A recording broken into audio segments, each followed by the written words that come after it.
What's up everyone, how are you all? Today we are back with another blazing Naruto story. What if Orphan Naruto discovered his true lineage and became the strongest shinobi alive? If you enjoy, then please like, share and do comments.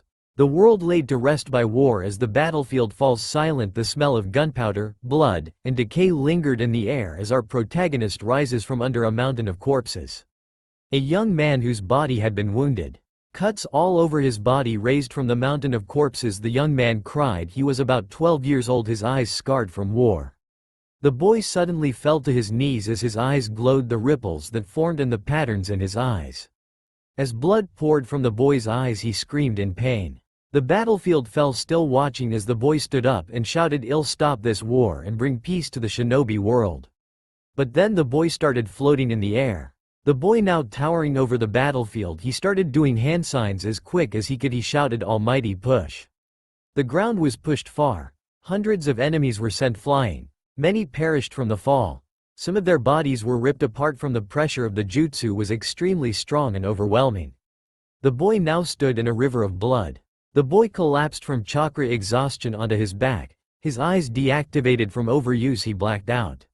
He woke up in an unfamiliar place. It had been years since he had been back in the village. The nurse stood up and said, "You're lucky to be alive," she said. The boy glared at her but didn't say a word. The women said, "You have saw heal, haven't you?" The boy spoke up in a quiet voice, "Yeah, plenty of it." The nurse's name was Tsunade. She had been called back to the village to treat the boy. She said, "You know, the commander of your squad said you will not be going back to the battlefield. Your service as a shinobi is finished, but you are still allowed to become one just from the village. Your name Naruto, wasn't it?" The boy spoke up. "Yes," Tsunade said, "you're quite famous in the shinobi world. Your name Naruto, the wind god. At such a young age, I bet you will have a great shinobi career." Naruto said, "Yeah, I need to achieve my dream," he said. Tsunade now looking at the boy with an interested stare. "What's your dream, young boy?" Naruto stopped slouching from the bed at the hospital to stop all war and bring peace among the shinobi world. Tsunade left stunned, said, "That's quite a dream, young boy. But do you think you have what it takes?" He said, "I'll show you my power. It's a gift from a man he met in a dream." His eyes formed ripples and turned a purple and violet color. The famous Dr. Tsunade was left speechless as she whispered under her breath, "Rinnegan." She said, "Your eyes are very rare. You're the first person I've ever seen wield them though." Naruto, left stunned, said, "How do you know the name?" Tsunade laughed. "My grandfather told me the story. His name was Hashirama Senju." Naruto leapt from the bed with a glow in his eyes. Tsunade began telling the story of a man called the Sage of the Six Paths. She said he was an extremely strong shinobi hailed as a god. She then said he could raise oceans and cause hurricanes from just the using his wind nature. She said he was also a very wise man who was also known as the shinobi of peace and seen as a great sage. Tsunade said, "You know, you seem to have a wise and mature look for your age," and asked, "Do you have any parents or any siblings?" Naruto replied, "No, I've always been an orphan with no place to call home," and he said he also traveled to most of the hidden villages but was one day recruited by Konoha, who saw the weird markings on his body from the 6 tomo that lined his chest to the 9 tomo and circle with ripples on his back. They took him in and saw amazing potential in him. He processed all 5 changes in chakra. Tsunade said, "That's amazing." Naruto smiled. "Thanks. I also was surprised as he spoke. They rushed to take DNA tests on me and they were shocked as they saw I was related to 3 prominent clans. The Senju, Uchiha, and the Uzumaki plus an unknown one." Tsunade said, "You are an Senju, Uchiha, and an Uzumaki." Tsunade was lost for words. Naruto said, "Yeah, it's pretty weird, isn't it?" She said, "You know, I wouldn't usually say this, but if you want I could adopt you and teach you everything I know. Also, I want to test something as well." Naruto looked up, his eyes still showing. A boy scarred from war said, "Yes, sure," but then said, "What do you want to test?" Naruto showed curiosity. Tsunade said, "If you're in Senju you might have an rare Kekkei Genkai called wood release." Naruto shot up, "That sounds interesting." Tsunade said, "You could be in monster with wood release since it's rare and nobody can use it currently. You would be a prodigy in the making." But then the door had a knock. She said, "Come in." The person entered and said, "Tsunade, your presence was needed in another room." She said, "Okay, be there in a second." Tsunade stood up but said to Naruto, "Get lots of rest and once you are healthy enough I will adopt you and you will go to the Shinobi Academy." She said, "If you are gonna achieve your dream you need knowledge first." Naruto said, "Okay, I will." Tsunade left the room. Naruto looked out the window and saw the brightest sunrise he had ever seen in his life. The village was beautiful. He said his eyes started to cry, but he was happy to finally be making progress. He then fell asleep ready to start his story. Chapter 2: The Tailed Beasts and the Confused. Naruto woke up in his mind. He looked forward. The sage of six paths looked at the boy. He said, "Naruto, I've got a gift for you," he said as his hands lifted from his staff. He said, "I'm gonna give you the strongest tailed beast he could." Naruto looked at him and said, "What's an tailed beast?" The old man laughed and said, "You know you went to war. Though you would have heard of them." His laugh echoed in the dark room. The old man spoke up and said, "I will show you." He summoned every tailed beast to his mind. The sage of the six paths spoke up and said, "Naruto, my name is Hagoromo Otsutsuki. You are my reincarnation. I want you to have them since they will only bow to me." Hagoromo turned to the tailed beasts. "Hello guys," the tailed beast said. "Father, where are we and what are you doing here?" said the one-tailed Shukaku. Hagoromo spoke up and said, "The boy name is Naruto Senju. He's my reincarnation and he will be needing your help for his journey to fix this corrupted world plagued by war and death. This will be my last time seeing you." He turned to Naruto. "I'm giving you all my power and my knowledge. My chakra will not last forever, so I will give you everything. Since you're 12 you can handle the reality of this interaction," and said, "I'm counting on you. Save the world." Naruto, learn as much as you can and stay strong. Hagoromo turned to the tailed beasts with a glare that struck fear in everybody to make sure to help Naruto on his journey. The tailed beasts shouted, "Okay father, we will guard him with our lives." Hagoromo smiled and said thank you, and as the dream came to the end Naruto said thank you. Hagoromo, tears formed in his eyes, but Naruto was smiling. Hagoromo disappeared and Naruto woke up and saw that it had been a while since Naruto checked the date. He had been unfocused for a few weeks and forgot the date. He said to the other nurse, "Shizune, what's the date?" He said. Shizune turned and said, "July the 28th. Why?" Naruto said to himself, "How has it been? Almost 2 weeks. Have I been so focused on my recovery that I forgot how long it's been?" He said, "When do I get discharged from this hospital?" He said, "Today." Shizune replied and Naruto said, "May I go then?" She said, "Sure, but wait outside, let me get Tsunade first," she said as she called for her. Chapter 3: Enter the Slug Sage. Tsunade entered and Naruto said, "I'm ready to go now," and they left the hospital. Tsunade turned to Naruto, who was now looking at the Hokage's office. "Now wow, it really has been a long time since I've been in the village." Tsunade said, "I know I checked your history," but before she could talk, even more shinobi who were guarding outside the hospital had a look of shock in their eyes and shouted, "Naruto, the wind god." Naruto, who turned, said, "Hello there." The shinobi said, "You're a famous guy, and to believe you cleared a whole battlefield with just one jutsu, you're a force to be reckoned with," he said. Naruto said, "Thanks, what's your name anyway?" The shinobi turned and said, "I am Asuma Sarutobi. I also use wind release, so when I heard of the wind god it inspired me to try harder with my wind jutsus. You're an big inspiration to many shinobi." Naruto said, "I am glad I've inspired people." Tsunade said, "Asuma Sarutobi, never expected to see you. How's the Hokage doing?" she asked. Asuma turned in an instant. He said he was fine, but stress took his toll. He said the Hokage had been nothing but stressed for weeks, maybe even years at this point. The war was a heavy burden, but he said, "But we have made a peace contract with the other hidden villages. The war is over, we won." He said, "What do you say we go for a drink to celebrate?" She said, "I would, but I gotta look after Naruto here." He said, "Hey Naruto, you got adopted by the Slug Sage." Naruto said, "Wow, what, the Slug Sage again?" Trying to remember. Asuma laughed and said, "I'm surprised you don't know. You're basically a seasoned shinobi who also fought in war." He said, "The Slug Sage is an sage that has an form called an Sage Mode that gives the user a huge power boost." Asuma changed the subject. "Hey, are you looking to join the Ninja Academy since you basically got drafted and have never been to school?" He said, "Yeah, I'm looking to join and become a great shinobi." Asuma said, "Okay, well, I will speak with the academy. What clan are you from anyway?" Naruto, since you only have the basic shinobi uniform on you." Naruto said, "3 clans." To Asuma's surprise, he said, "What 3 clans?" He said, "I'm in Senju, Uchiha, and Uzumaki." Asuma said nothing. The sheer shock on his face spoke for him. He said, "The best and strongest clans in the history of the Leaf. You're clearly something since you are Tsunade's adopted son. You are in Senju. Your name is Naruto Senju, I'm guessing?" He said, "Yes, that's my name." Asuma said, "I will speak with the Hokage and will put the clans you're a part of on your ninja application when you graduate in your profile so your teachers know how much of a prodigy you are." He chuckled to himself, "Well, see you around, Naruto Senju." Naruto said, "Bye Asuma. I hope I get to see you again." As Asuma walked off, Tsunade said, "We should go as well." She said. Naruto said, "Where?" Tsunade said, "I will show you." After a while of walking, Naruto's face dropped and he said, "Wow. This place is huge. Tsunade turned and said, you're very hyperactive, but I don't have all of it. I only own an apartment since I'm not staying forever, since I'm still traveling. Naruto said, okay, so you're still on your journey. She said, yes, but I will leave you with a good friend of mine, but before I do I will test you in the morning to see if I'm correct. Naruto said okay, and they went inside to get some sleep. Chapter 4. The test was successful.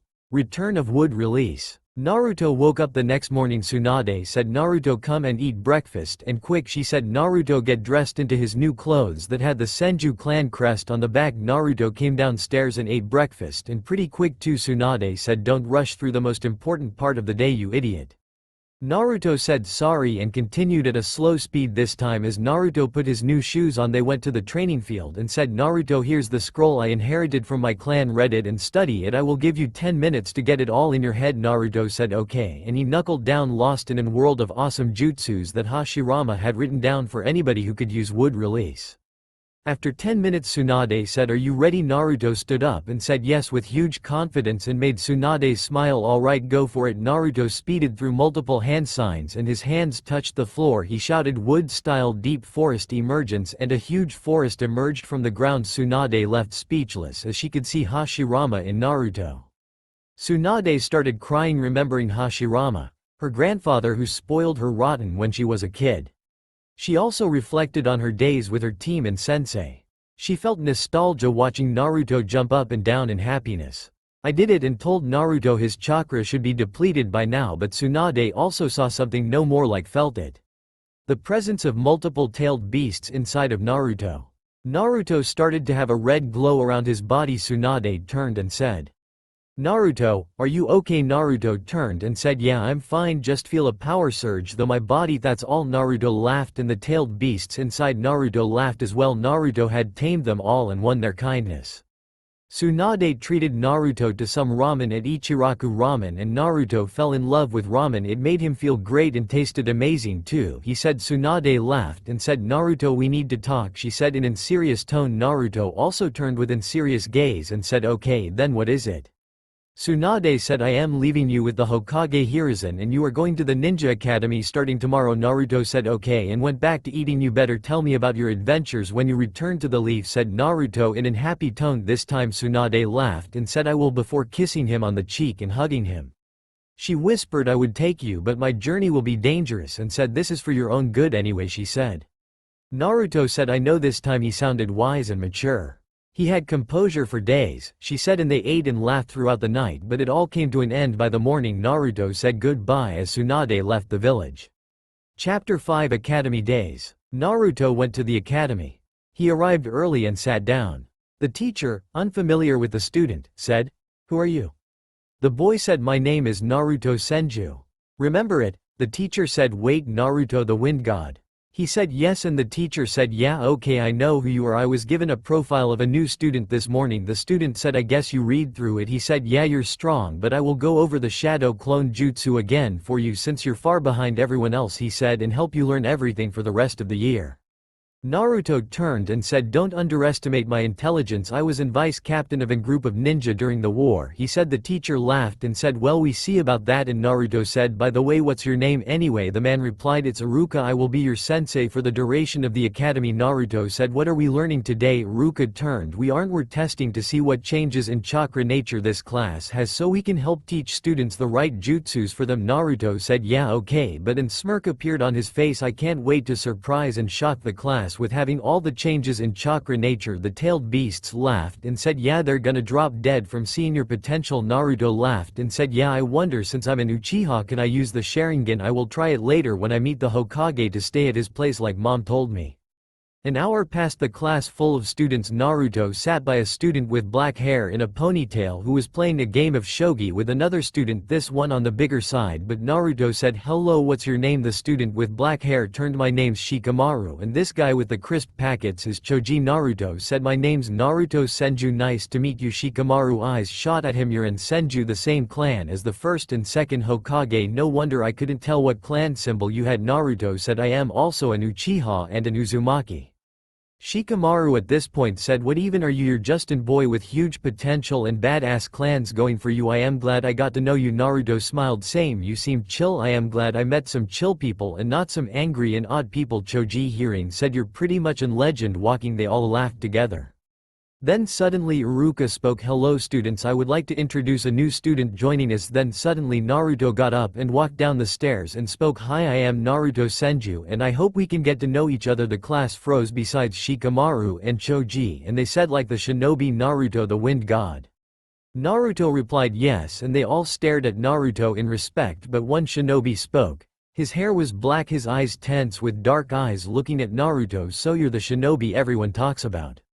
The student stood up and walked to Naruto. My name's Sasuke Uchiha. Naruto said, it's nice to meet someone from a legendary clan. It's usually hard to see members from legendary clans such as yourself. Naruto hand moved and Sasuke shook Naruto's hand and they said, I am glad I met you, and they went back to their seats. Iruka said, we are going to be testing to see what elements we process, and you are also allowed to display your elements and rare Kekkei Genkai and Dojutsu too if you process any, that is. And with that they went to the training field. Naruto was picked first since he's new, and he walked to the front of the classmates. Naruto now stood in front of the class. Outside was given a piece of paper with Iruka explaining the paper. Naruto then poured his chakra into the paper and the paper displayed all 5 elements, and the class stood still. And Naruto, that isn't all, and Naruto's eyes changed. First the Sharingan appeared and the class stood still. You could hear a pin drop and then an unknown eye, the Rinnegan, and Naruto then said, I also process in Kekkei Genkai, and Naruto made a forest emerge and everyone was shocked and cheered. Iruka stood still and said in his head, this guy's something else. He's not like the other students. He has potential to be an Hokage already at his age is unheard of. All the students surrounded Naruto. Wow, you can use wood release and 2 of the prominent dojutsus, and Naruto would say, yes, it's weird isn't it? But then Sasuke approached Naruto, how do you have the Sharingan? And Naruto said, I'm an Uchiha too. Sasuke stood still and said, it looks like there's a chance to revive the Uchiha. Sasuke smiled for the first time in front of anyone really and said to Naruto, from this day onwards we're brothers, we will help each other when we're in danger. Naruto shocked then shook his hand, yes we are, and for the first time since Hashirama Senju and Madara Uchiha the clans had an relationship and alliance if you will, as the other students demonstrated their elements. The ones Naruto loved the most was Neji Hyuga, Hinata Hyuga, Shikamaru Nara, Choji Akamichi, and Sasuke Uchiha's, but Kiba and his companion Akamaru surprised him and he smiled. When Shikamaru looked at Naruto's face he saw a pure and mature friend watching everyone show off, and Shikamaru said, it looks like I found a friend that's as pure as a bond. After the lesson they returned to their academy and did some other lessons that were not worth mentioning due to how generic they were. A few months later. Chapter 6, an unexpected surprise. Naruto was walking home with Shikamaru and Choji plus Sasuke. They were laughing at something. Then a boy who was small said, hey could you train me? I heard a rumor that you are a famous shinobi and wanted to meet you myself. Naruto laughed and said, what's your name? The boy said, I am Konohamaru Sarutobi and I am gonna be the Hokage. Naruto laughed and said, so you desire power, you better be prepared. Then Naruto said, I will train you, but before that what elements do you have? He said, I got fire since I am in Sarutobi but can't remember the other. Naruto smiled, okay then you better be ready for training. Konohamaru smiled with determination. I'm ready for training. Naruto smiled and said, from today onwards you are my student. And Naruto said, first I need to test you infinite for chakra natures. He said okay, but then Ebisu turned the corner and saw Naruto training him, but he saw the paper and said it's too early. Naruto turned and smirked, don't worry, if he loses too much chakra I will give him mine.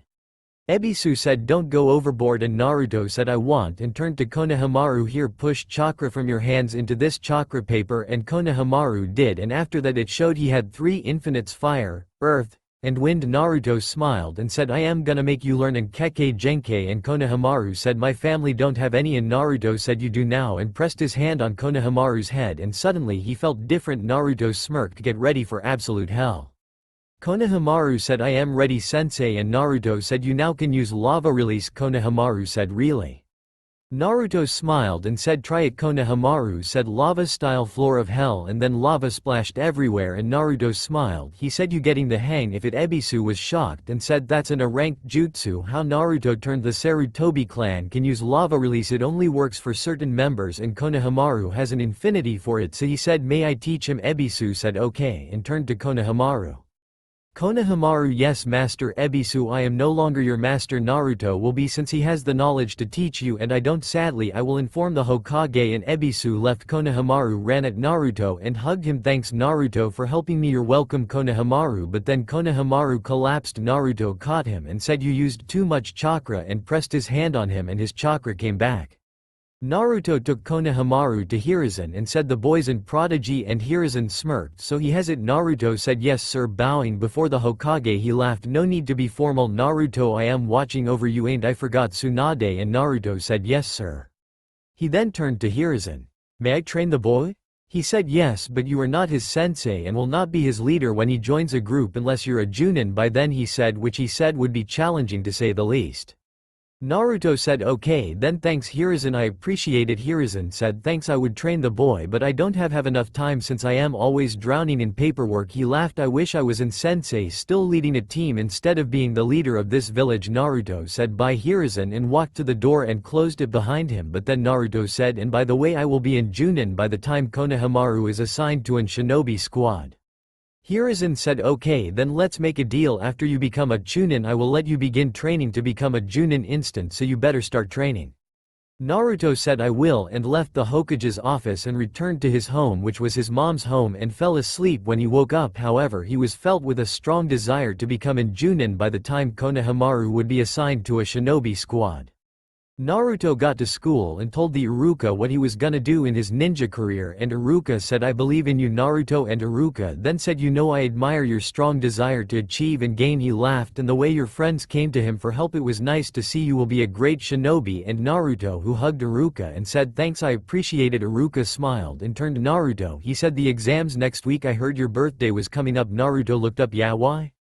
Iruka said how about I treat you to some ramen. Naruto said yes, I would love that. And Iruka smiled at Naruto and said he will be in great shinobi in the future, but now I will focus on the present. Naruto Senju, he even carry in big clan name too. He's everything in shinobi, would want to be strong, inspirational, and wise. He has an IQ almost as good as Shikamaru. I can believe Naruto's IQ was 175 and Shikamaru's over 200. They really are similar. Chapter 7, A Birthday to Remember. Naruto was 13 today. He smiled in the mirror. It's my birthday. Then it hit him, his mom wasn't there to say happy birthday. He was saddened but then smiled. I've been alone for years, I am used to it unlike many others. Naruto then smiled again as he walked to the academy. Shikamaru, Sasuke, Choji, Konohamaru, and Iruka said happy birthday Naruto. Naruto shocked by not only them but the whole class celebrating the birthday. Naruto smiled as tears rolled down his face and said thanks guys for giving me an amazing birthday. They celebrated hard since it was important for all of them. Naruto talked to many people. He interacted with an pink-haired student called Sakura Haruno. He never spoke to her though. He said hi, what's your name? Sakura turned. The student who was 2 in her class spoke to her. Hi, she said, but it was quiet. Naruto said don't be afraid to talk to me as his Rinnegan is activated. By the way, his Rinnegan is always active unless Naruto wants to switch to his Sharingan, which is a 2-tomo Sharingan due to war and the things he saw. Naruto said I am not gonna make fun of you since I am actually quite a chill person. Then Sasuke sat next to Sakura. Sakura blushed at Sasuke but also blushed at Naruto. She said in her head they both seem very confident, but I am just shy around those who I have a crush on I guess. And Sakura said I hope you guys pass the exam. Naruto said same for you, but Sasuke blushed at her too. Naruto could sense their feelings and Naruto said I will leave you to talk to Sasuke. Sakura blushed even harder and Naruto winked at Sasuke in a weird way which also made him blush even harder. Iruka watched them again. Wow, even Sasuke had changed before he was timed and very quiet. He hated talking and never looked at people. He glared at people with rage and cold eyes. Iruka then added he looks healthier and a lot happier, but he will have to one day see his path and he might even go after Itachi, his brother. How could someone do that to their brother, let alone clan? He slaughtered them with no hesitation. He also killed his friend Shisui Uchiha aka Shisui the teleporter. Just thinking about Itachi makes my blood boil, but nothing can be done. He though even deeper, what if Itachi was set up? But he dismissed the thought as an intrusive one and snapped back to reality as everyone left. Neji Hyuga and Hinata Hyuga approached Naruto and said I hope you pass. Naruto smiled. You are gonna pass Neji, you top 3rd in the class, your IQ is amazing, you will pass the exam, I guarantee it, Naruto said. Neji laughed and Hinata said, do you think I will pass as well? Naruto said you should also pass since you were in Hyuga and I've seen you use shadow clones before, and she smiled and said thanks Naruto. Naruto said you're welcome, and everyone left besides Naruto and Sasuke, who now had a girlfriend, and that was Sakura Haruno. Sasuke and Sakura came with Ituka to get some ramen. Naruto said Ituka was paying, so eat up, and Iruka shouted Naruto. I get it's your birthday but my wallet isn't made of diamonds. Naruto laughed and said yeah, it's made of some cheap leather. Iruka said Naruto, this wallet is important, show it some respect. Sasuke and Sakura are now bursting with laughter. Sakura said in her mind, I am glad I got to talk to you guys. Sasuke joined in, hey Iruka, I am starving and your wallet might need to eat as well. By how much it's gonna cost? Iruka looked like a monster as he glared at them. Naruto and Sasuke stared at each other and they ran, but Sakura was picked up by Sasuke and they ran laughing, and Iruka started laughing and said they seem so grown up all of a sudden. Where did the time go? Iruka said while hiding his tears. After they ate, Naruto said, hey guys, if you want stay at my place, I've got lots of beds since my mom is out traveling. And they said you have a mom, and he said yeah, well she adopted me, but anyway come and hang out for the night, we can study and stuff for tomorrow. Sasuke and Sakura smiled and said sure we will come, and they walked to Naruto's house, but before that they jumped onto Iruka and hugged him. Thanks for the food Iruka. Iruka said you're welcome, and they said their goodbyes. When they got to Naruto's house he said follow me, and they walked in. It was modern and very beautiful. He said my mom's got great taste in furniture. Sakura and Sasuke said yeah, you're not kidding huh? He said she was one of the legendary Sannin and also said she's the slug sage. They laughed and said it's cool, but I couldn't even imagine the form she has. Naruto laughed with them and said I've never seen her form, but she looks very young, but I get the feeling she's a lot older than she looks. Sakura and Sasuke said look at this picture and look at the man next to her with the white hair. Naruto said Jiraiya the Toad Sage, he's at least in his 40s early 50s, he looks young as well, but then the picture dropped and the frame shattered. Sakura looked scared and said sorry. Naruto said don't sweat it and picked it up, and his eyes widened as he looked at the picture, and third Shinobi and man with pale like skin and black hair, his eyes looked like the eyes of a snake, and Naruto said he looks very suspicious and untrustworthy. Sakura and Sasuke said indeed, and Naruto said I will make a new frame using my wood release tomorrow, and they went to bed, but Naruto said it's up to you guys since there's Sakura with us. Naruto said Sasuke, you and Sakura have my room since there's 2 beds and I will sleep on the couch. They agreed, but they looked very flustered. Sorry guys, I wish there were separate rooms for guests. They said it's okay and they all went to bed. Sasuke and Sakura kissed each other before bed and said see you tomorrow, and they fell asleep. The next day Naruto, Sakura, and Sasuke rushed to the academy and they sat together and the exam began. Tall examiner called up students one by one. Naruto Senju. Naruto then stood up and walked to the front and said shadow clone jutsu, but then multiple appeared, about 20. The examiner said multi-shadow clone jutsu and ticked him since they were clones. Sakura was called and pulled it off instant, she also passed. Sasuke was called and he stood up, walked to the front and said shadow clone jutsu, and 4 identical clones appeared. Sasuke passed as well. Then Neji Hyuga, shouted the examiner. He walked up and pulled off instantly. About 4 also showed up and he passed, but then Hinata Hyuga was called up. She walked to the front. Naruto said you got this Hinata. She blushed, but she summoned 3 clones. She passed as well. After the exam Naruto, Sakura, and Sasuke were given their headbands. They fist bumped each other and said we did it. They smiled and Naruto said lost in his mind, yes, I did it. I can now move on to my next part of my plan and become a Chunin. After everyone left they walked home, now accompanied by Choji, Shikamaru and Neji plus Hinata. They all smiled at each other, and then a man said Naruto, I challenge you to a fight, and he turned. There stood Kiba and Akumaru. Naruto said you want to fight, and Kiba said yes, and now Naruto replied okay and said at the training field where nobody can stop them or get hurt. They walked to the training field and Kiba stood on one side and Naruto on the other. The rules were simple, no knives, just pure jutsus, forms, genjutsus and fists plus companions. Naruto smirked and said you ready, and Kiba said yes, let's go. They rushed at each other and Naruto using the Sharingan to fight a kick swung at Kiba, but the foot had fire on it. The fire was blue and menacing. It was hot as hell too. It could be felt by all the shinobi around watching. Naruto shouted two tails style phoenix kick. Naruto landed it and Kiba was sent flying and Naruto smirked and said, "Is that all you got?" And Kiba shouted no, and Akamaru ate an chakra pill. His size grew huge and Kiba grew huge as well. They both shouted Inuzuka style fang over fang gigantic drill, and they spun menacingly at Naruto. Naruto shouted wind-style wind cloak and Naruto ran forward. He used one more jutsu, gale-style winded fist of war. His fist struck Kiba and Akamaru. They clashed as chakra was sent everywhere. They felt the pressure. Naruto smiled and Kiba smiled as the clash ended. Naruto sent one more attack at him, this one hitting his face. Gale-style Raiden and huge lightning dragon came from his fists and Kiba was defeated. And Akamaru, he said, "You are a great fighter," and healed them. The lift of his hands now possessing two seals, sun and moon seals, and he restored their chakra. And Naruto then used his Rinnegan and teleported them to the hospital and gave them to the nurse.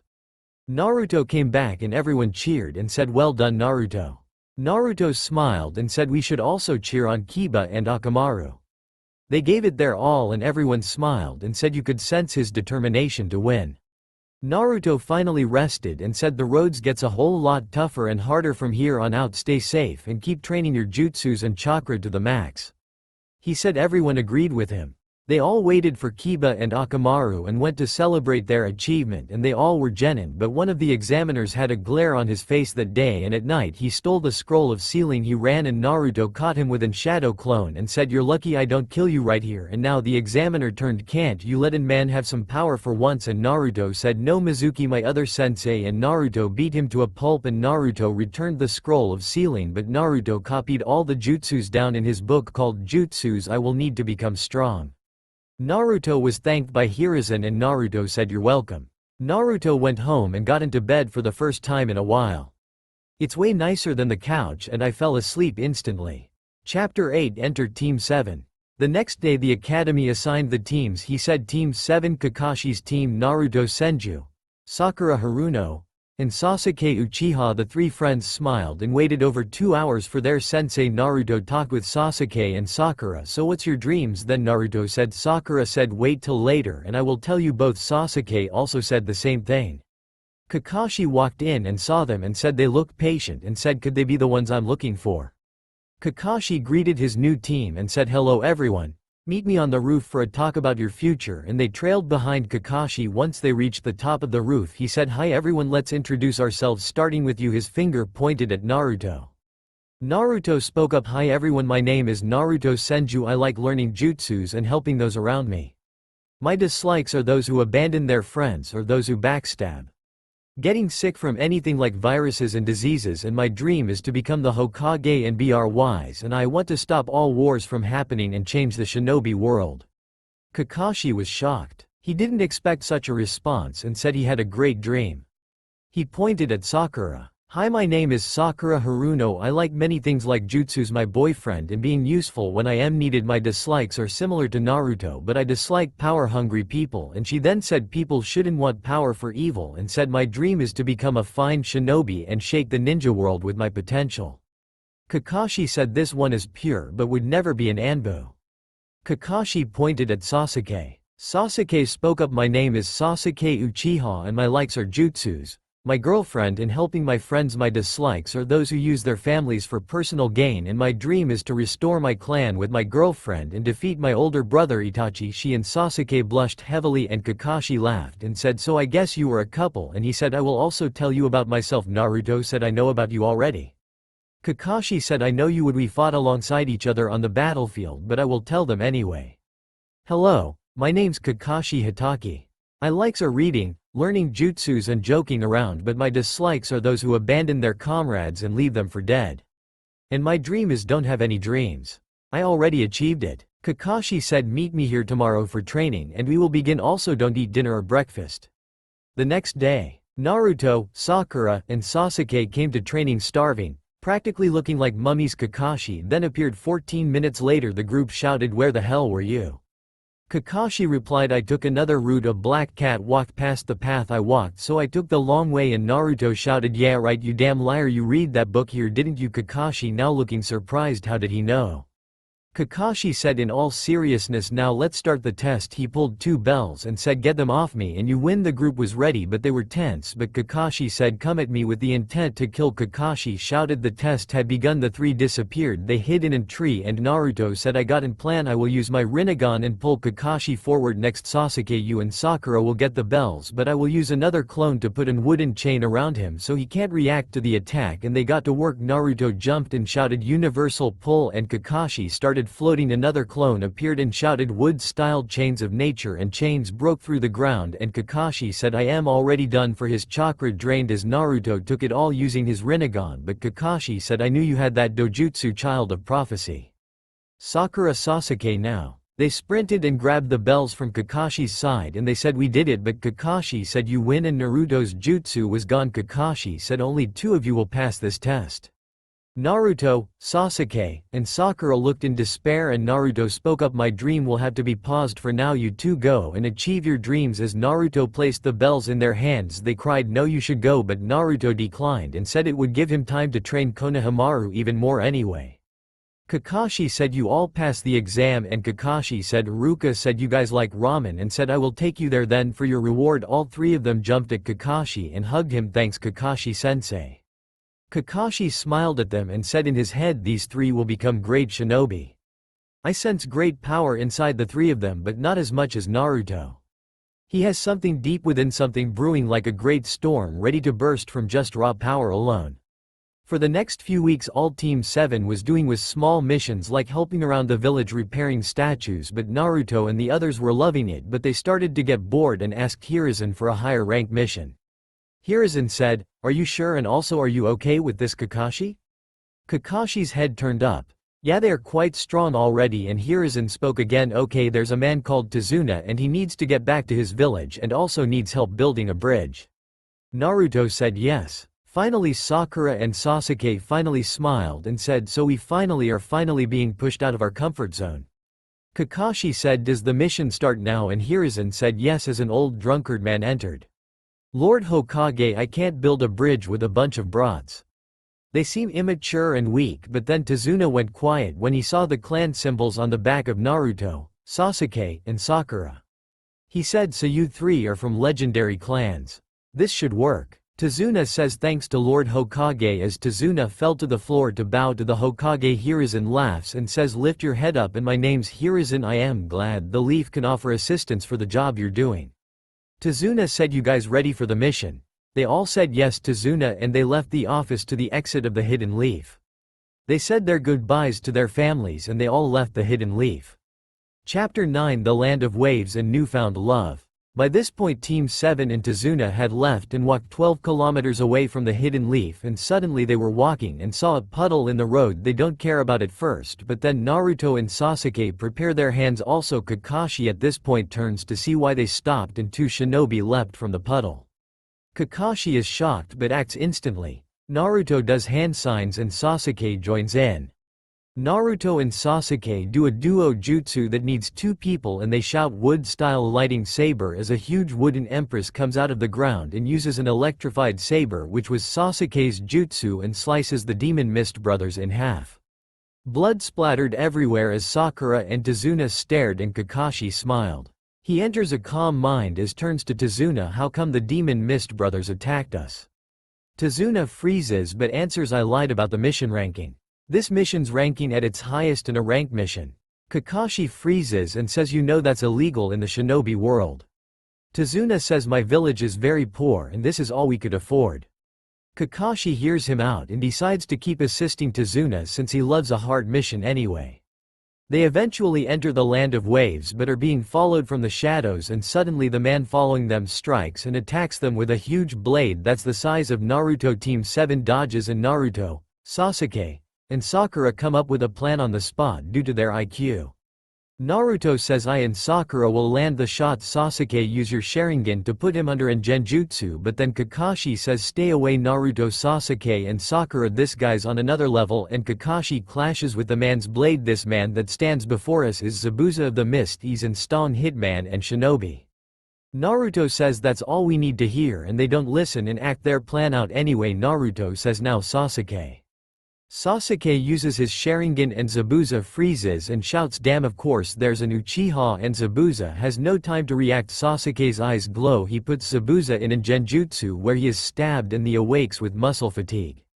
Naruto and Sakura charge and shout combo jutsu. Sakura's fist glows with chakra and Natuto his fist in lighting and shout lightning style Raidengudorigan, and they clashed with Zabuza's stomach as he spits blood on the ground and is sent flying into a tree.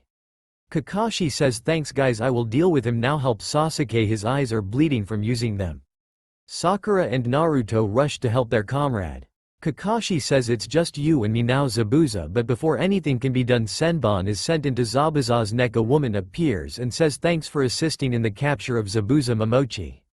Kakashi and Team 7 say you're welcome and they leave, but Kakashi is suspicious, and as they get to the land of waves by boat they go to Tazuna's house and they enter.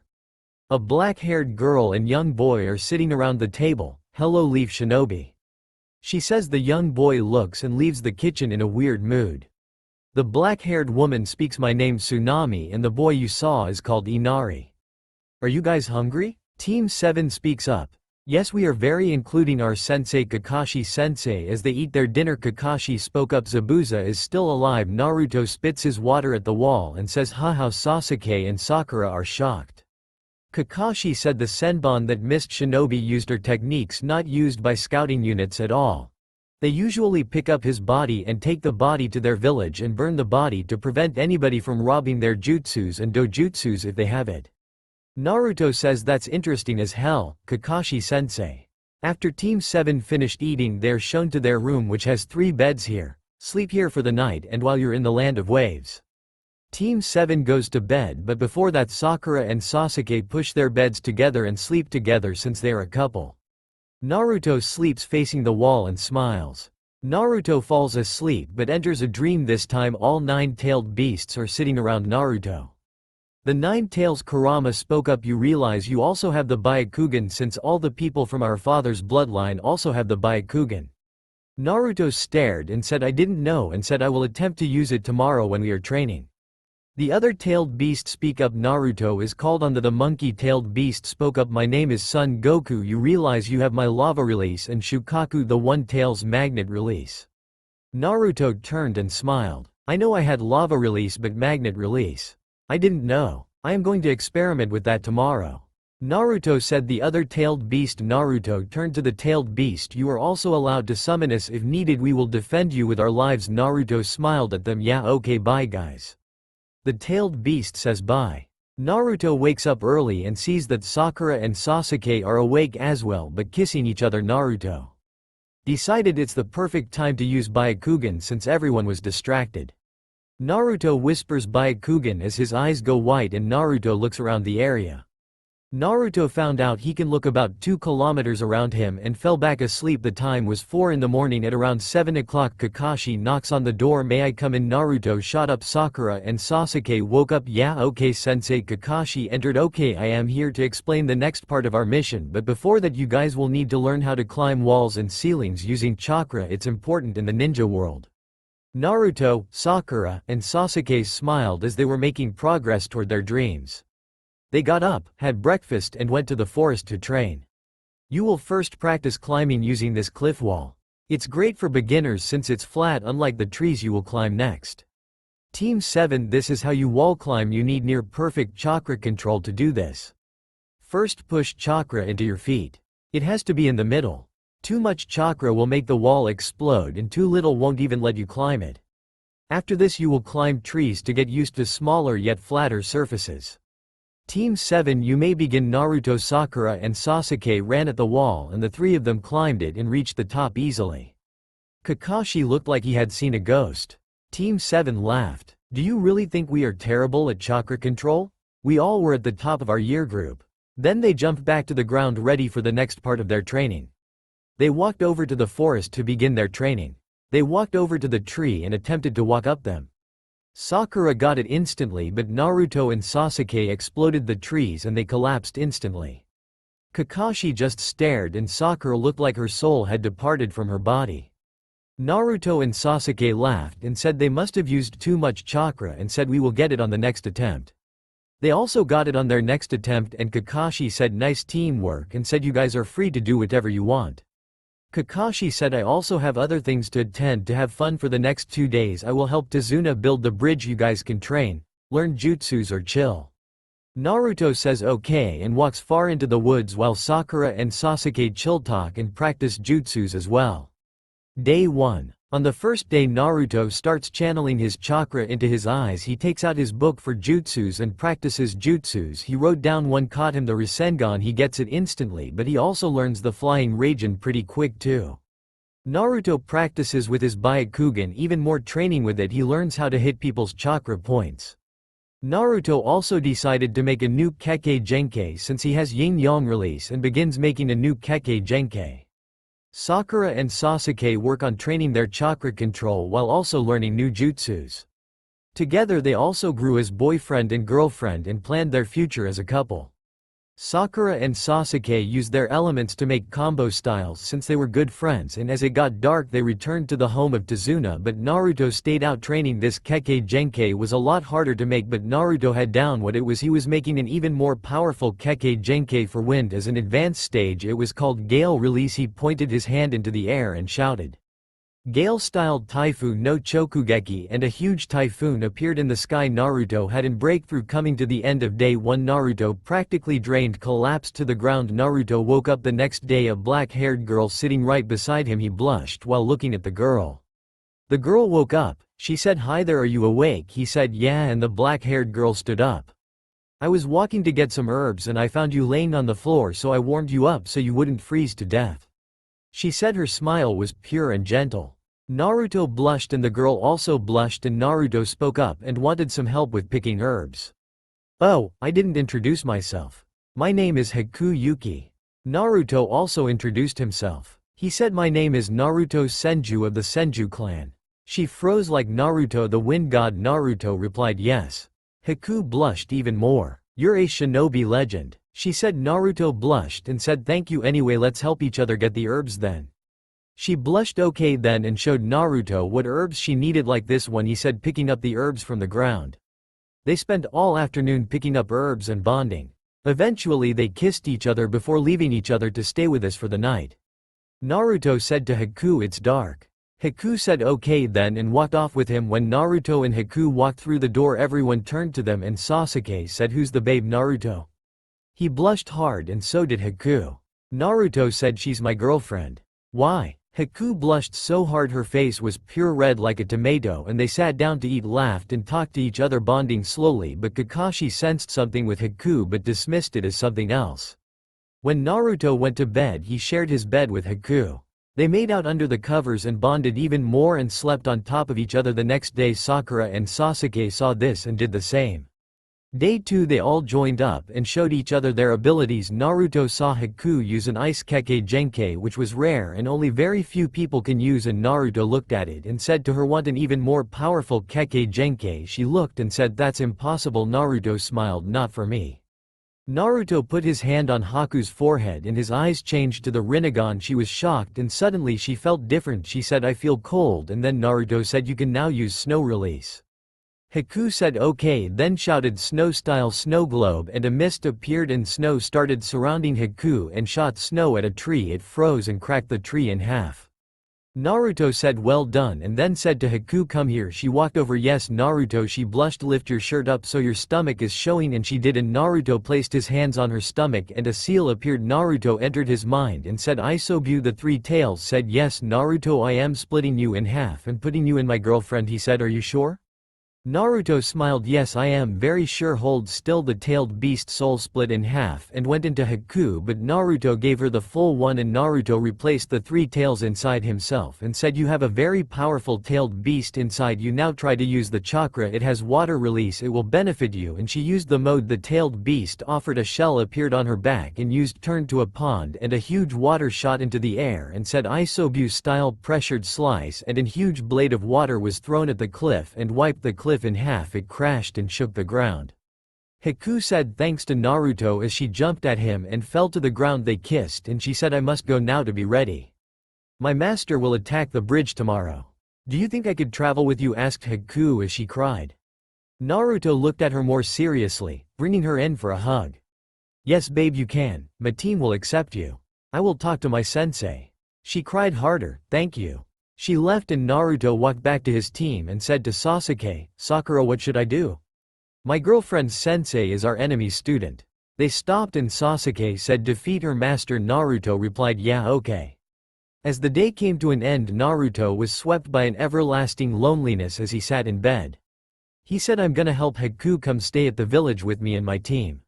He said I need to talk to Kakashi in the morning. The next day was a rush around. They got to the bridge and assisted Tazuna, the bridge builder. But before he left the house Inari said to Naruto there is no such thing as the heroes. Naruto turned and said, I'm gonna show you that people can be heroes. Just then Tsunami screamed help. Naruto and Inari dashed it into the kitchen and saw Tsunami had a knife to her neck and Naruto whispered watch this Inari. Naruto activated his Byakugan and an air palm fist was shot at the man. His head was hit and thrown at the wall and the other was struck in every chakra point on his body. He collapsed. Inari's eyes were locked on Naruto and Inari asked Naruto how did you do that? Naruto smiled. I've got multiple dojutsus and Naruto grabbed Inari's hand. I'm gonna show you how to be a hero by staying with your mother. Here, have my kunai. He passed his kunai to Inari. Use this and protect your mother. Inari cried thank you, Naruto. Naruto smiled you're welcome Inari. Now I must rush to help my team at the bridge. As Naruto arrived he saw Sasuke and Kakashi fighting Zabuza in a thick mist. Naruto used his Byakugan to see through it. He saw Haku fighting with Sasuke and Kakashi. Zabuza stabbed Sasuke through the stomach and Naruto stopped and before anyone could react Naruto went into an rage like no other.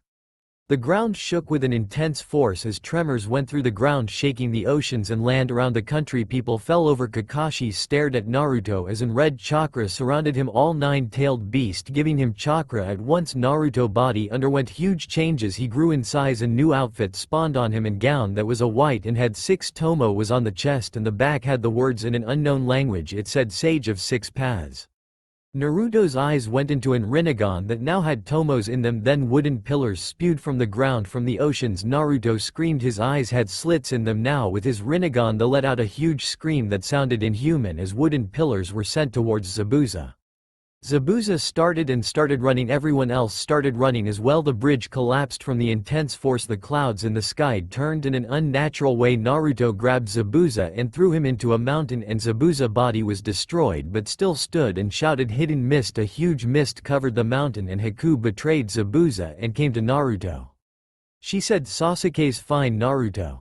Naruto's form disappeared and he turned back into normal and helped Haku defeat Zabuza.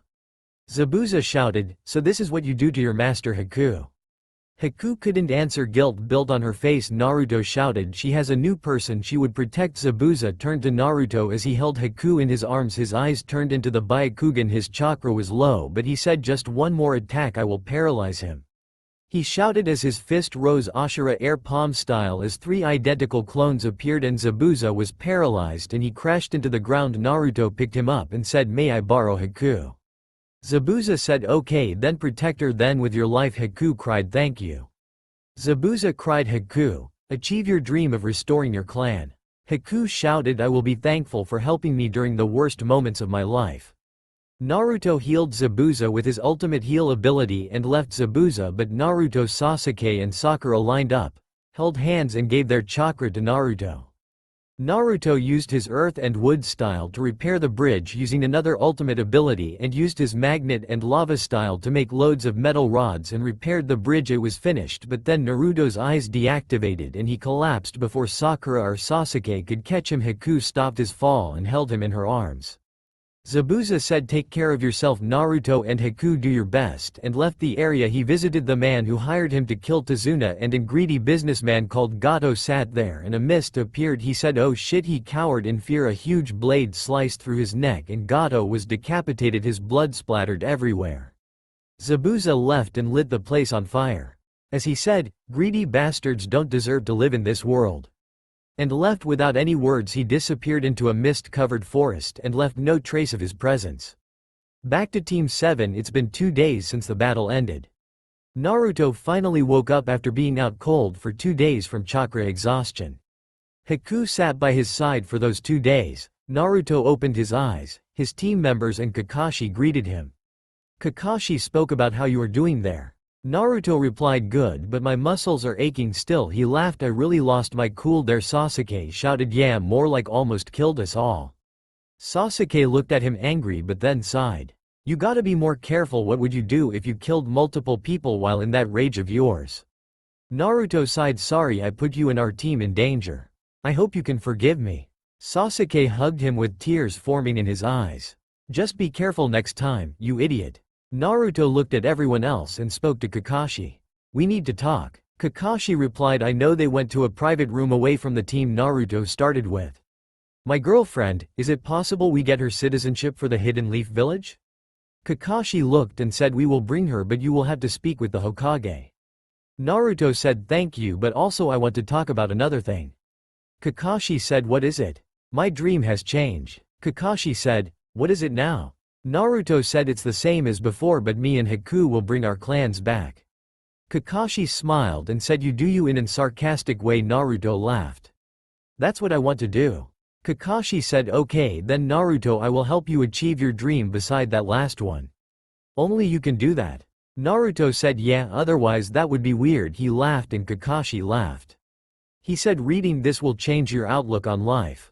Naruto took the book and said make out tactics? Kakashi said only mature men understand the work of art. Naruto said okay I will read it with a smirk on his face. After the conversation they exited the room and went to the kitchen for one last celebration. Tazuna drunk asked Naruto since you finished the bridge we want to name it but we the village want you to decide it. Naruto looked and said okay I've got the perfect name. He said why don't we call it the Great Senju's Bridge since it has wooden pillars around it and why not I sprinkle it with some more details only the Senju can give it.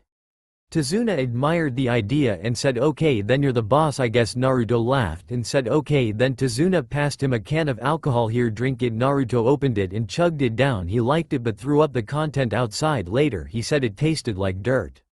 Naruto and Haku went to bed early. They had a new room for themselves and they slept together but discussed their dream to restore the Senju and the Yuki clan. She smiled looking at Naruto, his pure face irresistible. She made out with him under the blanket. The beauty of Haku Yuki stuck in Naruto's mind. Chapter 10 Return to the Hidden Leaf. The next day Naruto fixed up the bridge and spiced it up, carving the Senju clan symbol into the bridge followed by the Uchiha Haruno and Yuki plus the Hitaki clan symbol into the bridge.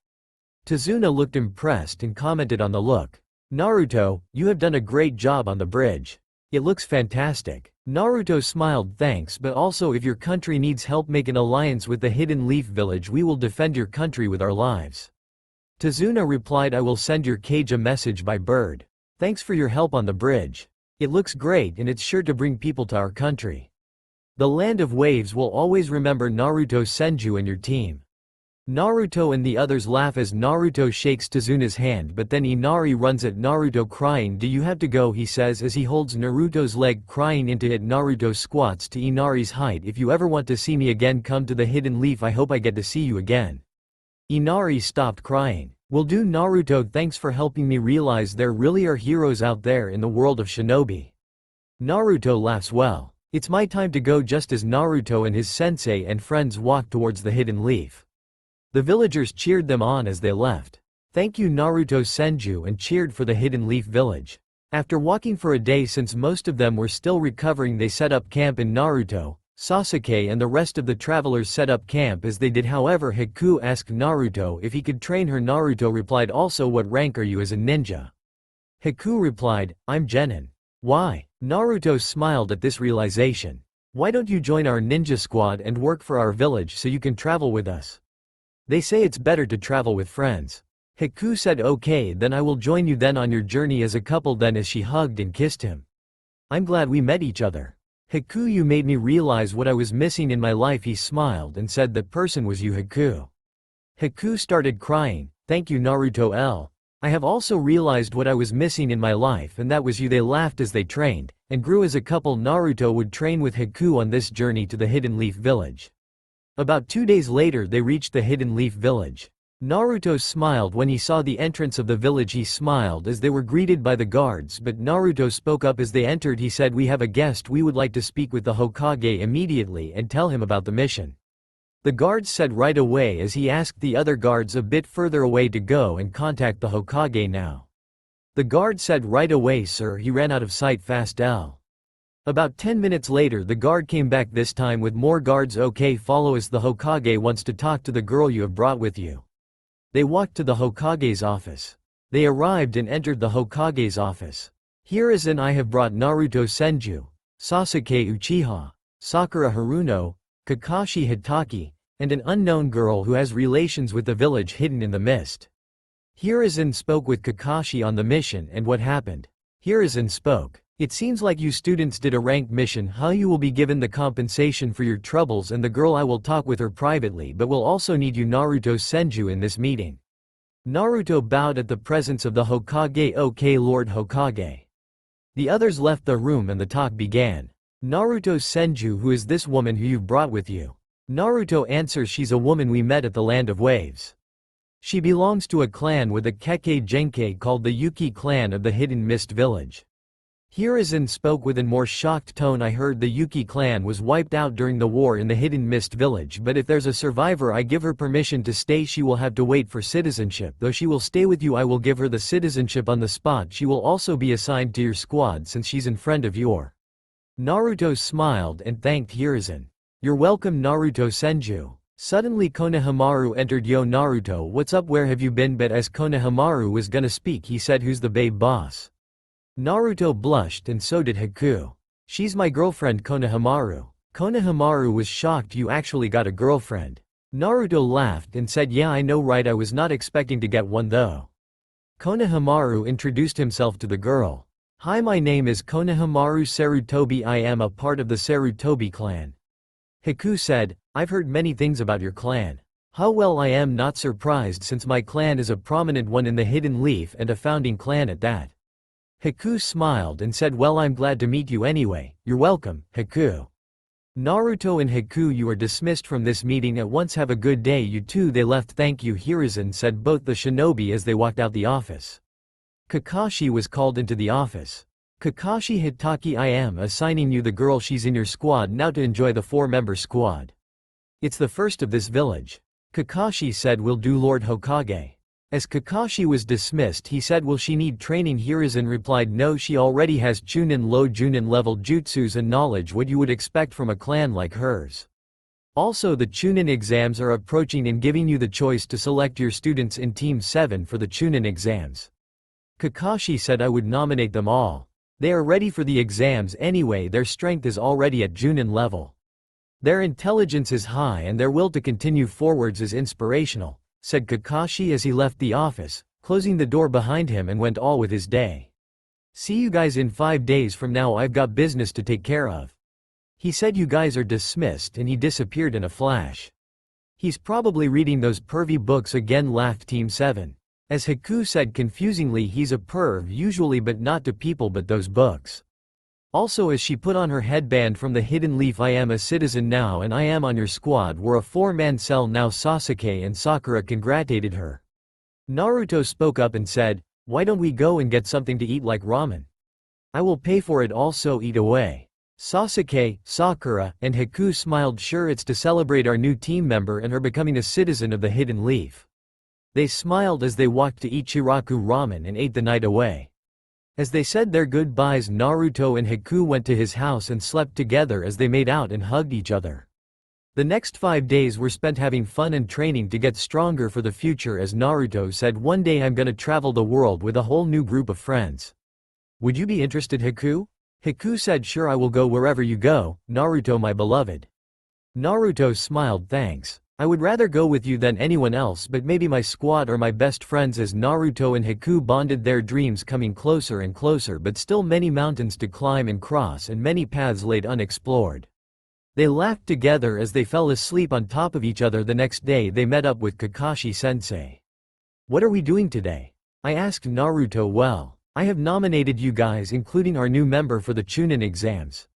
Haku smiled as she said, you thought, wow, look at where I am now. I got a great boyfriend, a village to call home, and great friends. I am on cloud 9 practically.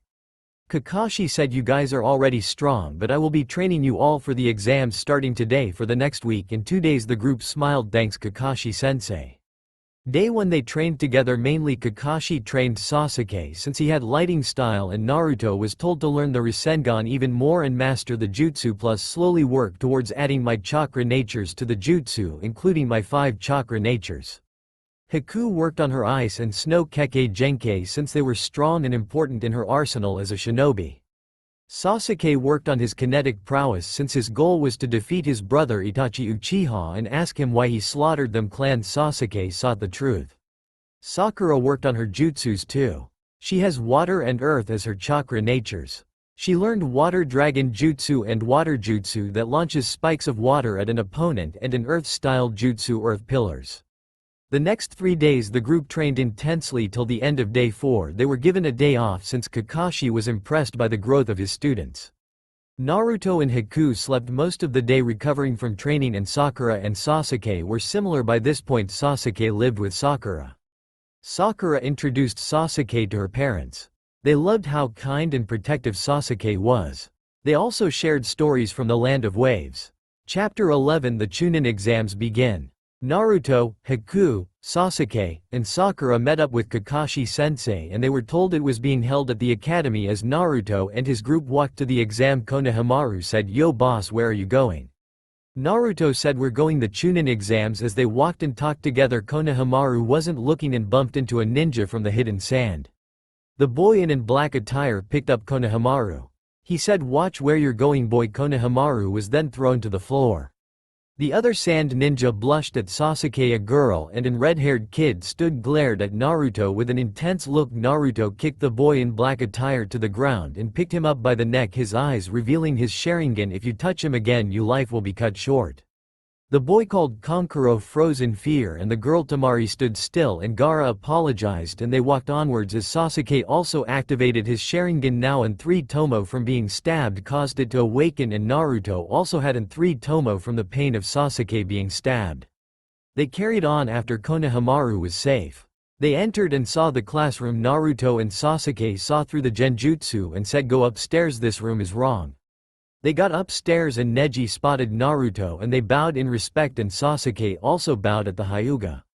Naruto called a familiar voice. Naruto looked and saw Shikamaru, Choji, and the girl classmate Ino Yamanaka.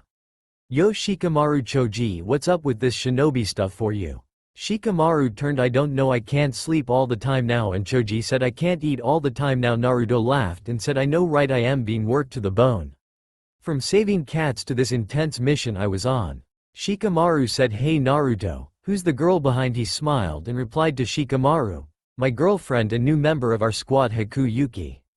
Shikamaru was surprised and said, "Wow, we have a lot of catching up to do after the Chunin exams." They smiled and Shikamaru introduced himself to Haku. "Hi, my name is Shikamaru Nara. I am Naruto's best friend from the Shinobi Academy." He shook Haku's hand and they said, "You realize that door downstairs is in Genjutsu. The exam room is up ahead. Follow me." Just as Naruto finished talking, "Hi Naruto Senju, is great to see you." Naruto turned, "Hello there, Rock Lee." Rock Lee said, "You are always an inspiration for all of us shinobi." Naruto said, "Yeah, well, I was a vice commander during the Third Shinobi War," and replied, "Well, I must go. I warn you, watch out, the exam room is up ahead. The one downstairs is in Genjutsu. Follow me." And 2 shinobi squads followed Team 7 to the exam hall. They passed the first part of the exam. They all walked in and saw the hall of shinobi now staring at them. Naruto, Sasuke, and Sakura plus Haku sat down ready for the next part of the exam. 20 minutes later, the examiner walked in. "Greetings everyone, welcome to the exam room. I'm your examiner and you will be doing the written part, and everyone follows me." They entered the Naruto seat next to Hinata, Hyuga, and a shinobi from another village. Naruto sat down and Hinata greeted Naruto, and the examiner said, "You have 45 minutes for this exam. The exam paper will be passed around by the shinobi around you." After the papers were handed, the exam began. Naruto rushed through the exam paper like it was nothing and finished in 5 minutes. Shikamaru finished in 3.5 minutes. Hinata took 15 minutes since Naruto let her cheat. Haku took 12 minutes. She also cheated by using Sasuke's paper. Sakura took 7 minutes. She knew it all from the beginning. Sasuke took 7 minutes as well. He copied Sakura using the Sharingan. But after 45 minutes the examiner stood up. "Do you want to answer the final question?" If you get this answer wrong you will never be a shinobi and aren't allowed to ever take the exam again for a lifetime. Put your hand up if you want to continue with the exam. Almost everyone puts their hands up. The exam hall left on the edge of their seats, including Naruto, shaking from the fear of failing the exam. The examiner took his bandana off those who are still in the room. You have passed the exam. Congratulations on passing the first exam, but suddenly the wall was smashed in. The students froze and looked at the whole multiple shinobi entering fight stances. The women walked in. I will take it from Ibiki Morino. Anko, what did I tell you about crashing and breaking the wall? Everyone replied, the exam's over, right? Everyone in his room prepared for the next exam. You're going into the forest of death. Students followed Anko to the next exam. The exam papers were picked up. Naruto Senju is full of surprises, a perfect 100, and Shikamaru, you two are geniuses. I can't wait to see what kind of shinobi you guys become. After walking to the next part of the exam, Anko and multiple shinobi stood around waiting to enter. Anko spoke to watch out for the huge animals that roam in the woods, also watch out for the other enemies that lurk in the woods. You are also allowed to kill any shinobi you encounter during this exam. Your Junin captains will pass you a scroll. You need 2 scrolls in order to pass this, a heaven and earth scroll, and do not open the scroll by any means until you reach the next exam hall. I wish you good luck on your exam. After everyone was given a scroll, you may now line up at the designated enter point. You have 2 days to get to the exam hall. You may start. Naruto's group were at entry point 12 and given the heaven scroll they now required an earth scroll. They entered sprinting towards the exam hall. Day 1. The first day of the exam was how you would expect, lots of screams and carnage. Shinobi attacked and slaughtered one another. Then Naruto's group encountered an shinobi group with an earth scroll and planned an attack. They were chilling. One went to the bathroom. Naruto said, Sasuke, kill that man. Sakura assists Sasuke while Naruto and Haku will kill the rest for the scroll. Go now. Sasuke and Sakura snuck behind the shinobi. Sasuke used his dojutsu to make a genjutsu. Sasuke held his neck and his eyes glowed red in the dark, and the shinobi was now under an intense genjutsu. Sakura then rushed at the shinobi and killed him with a kunai to the neck. They heard screams off into the distance where Naruto and Haku were. Haku used her ice mirrors and Naruto used his jutsu. He made the sky crackled as Naruto activated his Byakugan. His hand faced the sky and shouted, Gale-styled Typhoon no Chokugeki, and huge typhoon appeared and a gust of wind as sharp as steel sliced the shinobi into a million pieces but missed the scroll, and he said, Kurama, give me your chakra, and Red Tail appeared and turned into an chakra. Hand grabbed the scroll and watched as Haku sliced the shinobi limbs of using her ice mirrors with 4 identical clones. They stole the shinobi's equipment.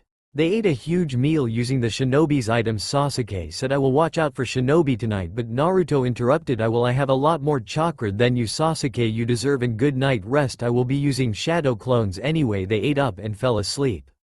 At around 4:30 in the morning, Naruto's clones were gone. He woke up and shouted, everyone prepare to fight, we got company. The sun had risen by now and a huge snake appeared with a woman on top. Hello there, Naruto Senju. And Sasuke Uchiha, I here for you too. The women grabbed her face and ripped it off, revealing a man beneath the face mask. Naruto, Sasuke, Sakura, and Haku tensed up as the man put his finger peeling his eyelid back, and the urge to kill was freezing the shinobi up. Naruto and Sasuke told the 2 girls to stay back and let them handle the problem. Naruto put his hands together and activated his Byakugan, and Sasuke activated his Sharingan. Naruto shouted, Ashura-styled 3 clones appeared, soaring fists of Buddha punching the man, but then a huge snake came out of the man's left arm and grabbed Naruto. To his surprise, picked him up, and suddenly the clone disappeared. Suddenly the man turned and saw the 2 boys flying at him with their new jutsus, lightning crackling and in loud bell ringing. They shouted twin combo Razandori and hit the man, sending him into a tree. Naruto, rushing through hand signs, shouted wood-styled chains of nature. Huge chains broke from the tree and wrapped around the man. Sasuke now. Sasuke opened his eyes and they glowed blood red, and suddenly the snake man was sent into an intense genjutsu where he was crushed for 2 days straight after he woke up. The snake man said, you are just like your brother Sasuke Uchiha. Sasuke stared at the man with intense rage building upon his face. Who are you questioning, Naruto? The man said, my name is Orochimaru, I am the Snake Sannin, and I am going to experiment on you too when I get my hands on you. Naruto put his hand together. He said, "Sasuke, cover your nose." Sasuke instantly covered his nose. "This is also a jutsu I've been working on," he said. Wood-style sleeping gas flowers grew and released in gas that could put someone to sleep for 2 whole days at a time. It could also melt chakra and was made to paralyze an enemy's defenses, but in this situation it's only useful for putting a demon to rest. Orochimaru broke free and collapsed on his way escaping, realizing he couldn't attack in his state, but suddenly the clone vanished and Orochimaru bit Sasuke on the neck. Sasuke collapsed from the bite as he screamed in pain. Naruto fell into a huge rage and activated his Rinnegan and pulled Orochimaru into his hands before throwing him, shouting, "Lava-style binging chains of hell!" Huge chains engulfed the snake Sannin, but it was just a clone. Orochimaru ran away from the power Naruto had shown off. "Sasuke, wake up, are you okay? Please wake up!" Suddenly Haku and Sakura ran towards Naruto and Sasuke. Sakura saw Sasuke on the floor and Naruto said, "Orochimaru branded Sasuke with an unknown seal. Sasuke's out cold and is unable to fight, so we need to hurry to the exam hall." 2 hours later, they reached the exam hall and Sasuke was given urgent treatment as Enko rushed to the forest after a report was put through about a woman whose face had been sliced off and worn by the snake Sannin. The exams were rough to say the least. First, Orochimaru had snuck into the village. Too many shinobi were being killed by weird deaths, like some shinobi were found to have turned to stone and some had missing pieces of skin. It was a rough time indeed, the Hokage said after being given the report. He said the exam will continue and said tighten the security around the hidden leaf and tell the highest-ranked ninjas to be on duty at all times. Naruto's group rested seeing the other groups of shinobi around the exam hall and they talked to their friends about the exam. Naruto's group passed the second exam and were greeted by Iruka, after they opened their scrolls on top of each other, who said the same thing as everyone else. "Who's the girl, Naruto?" He smiled. "My girlfriend, sensei." Iruka congratulated Naruto and met Haku. They got to know each other pretty quick and after talking Iruka left them to stand with the Hokage and Team 7 saw their sensei Kakashi and other ninja groups. Team captains showed up for the next part of the exam, the preliminaries. The Hokage spoke up, "Welcome everyone to the next part of the exam. Since there are too many shinobi, you will be battling each other for a position at the finals. The first battle will be Naruto Senju vs Kiba Inuzuka and Akamaru as a companion." Chapter 12, the middle of the Chunin exams. Naruto jumped down and walked to the middle. Kiba and Akamaru also walked towards the middle, their faces full of confidence. "Are you ready?" shouted Kiba. Naruto smirked with an evil grin. "Yes, I'm ready." Naruto and Kiba shook hands and walked back far enough so they weren't breathing on each other. The referee said, "You may begin." Naruto brought his hands together after doing hand signs and said, "Multi-shadow clone jutsu." 20 shadow clones appeared. He said, "Rasengan dance," as 20 shadow clones charged Kiba and Akamaru. Kiba smirked. "Now Akamaru." Akamaru jumped into the air and ate a whole box of chakra pills, as did Kiba. Their body exploded with chakra. It was demonic and full of rage. Kiba and Akamaru ran at Naruto Inuzuka-style demonic drill. Naruto did hand signs and said wind-style airshield as Kiba and Akamaru struck the jutsu. The pressure of the attack cracked the ground, the intense force being felt by everyone. Naruto closed his eyes. Naruto's eyes reopened. The Byakugan appeared. Neji and Hinata stood still, answers going through their heads. How is he using the Byakugan? Is he in Hyuga too? Neji said to himself, he has the 3 great dojutsus, he's unstoppable now. Naruto is thrown back from the force, but Naruto rushes though hand signs and says shadow clone jutsu. 2 clones appeared. He then said his chakra went into his hands. Thunder style Raidinengudorigan. 2 raging dragons formed on his hands and Naruto finally said ultimate jutsu divine punches of Ashura. Kiba and Akamaru have no time to react as punches raged at them with extreme speeds, pulverizing them. Kiba and Akamaru spat blood before being thrown into a wall that collapsed from the 2 shinobi being launched like asteroids. Naruto Senju wins the battle. The audience is left stunned and cheers on Naruto as he walks to the 2 shinobi and places his hands on them and they instantly start healing and get some rest. "Good fight, that was one strong jutsu you launched at me." Naruto looked at his hands all bloodied and scratched from the sheer force of the attack.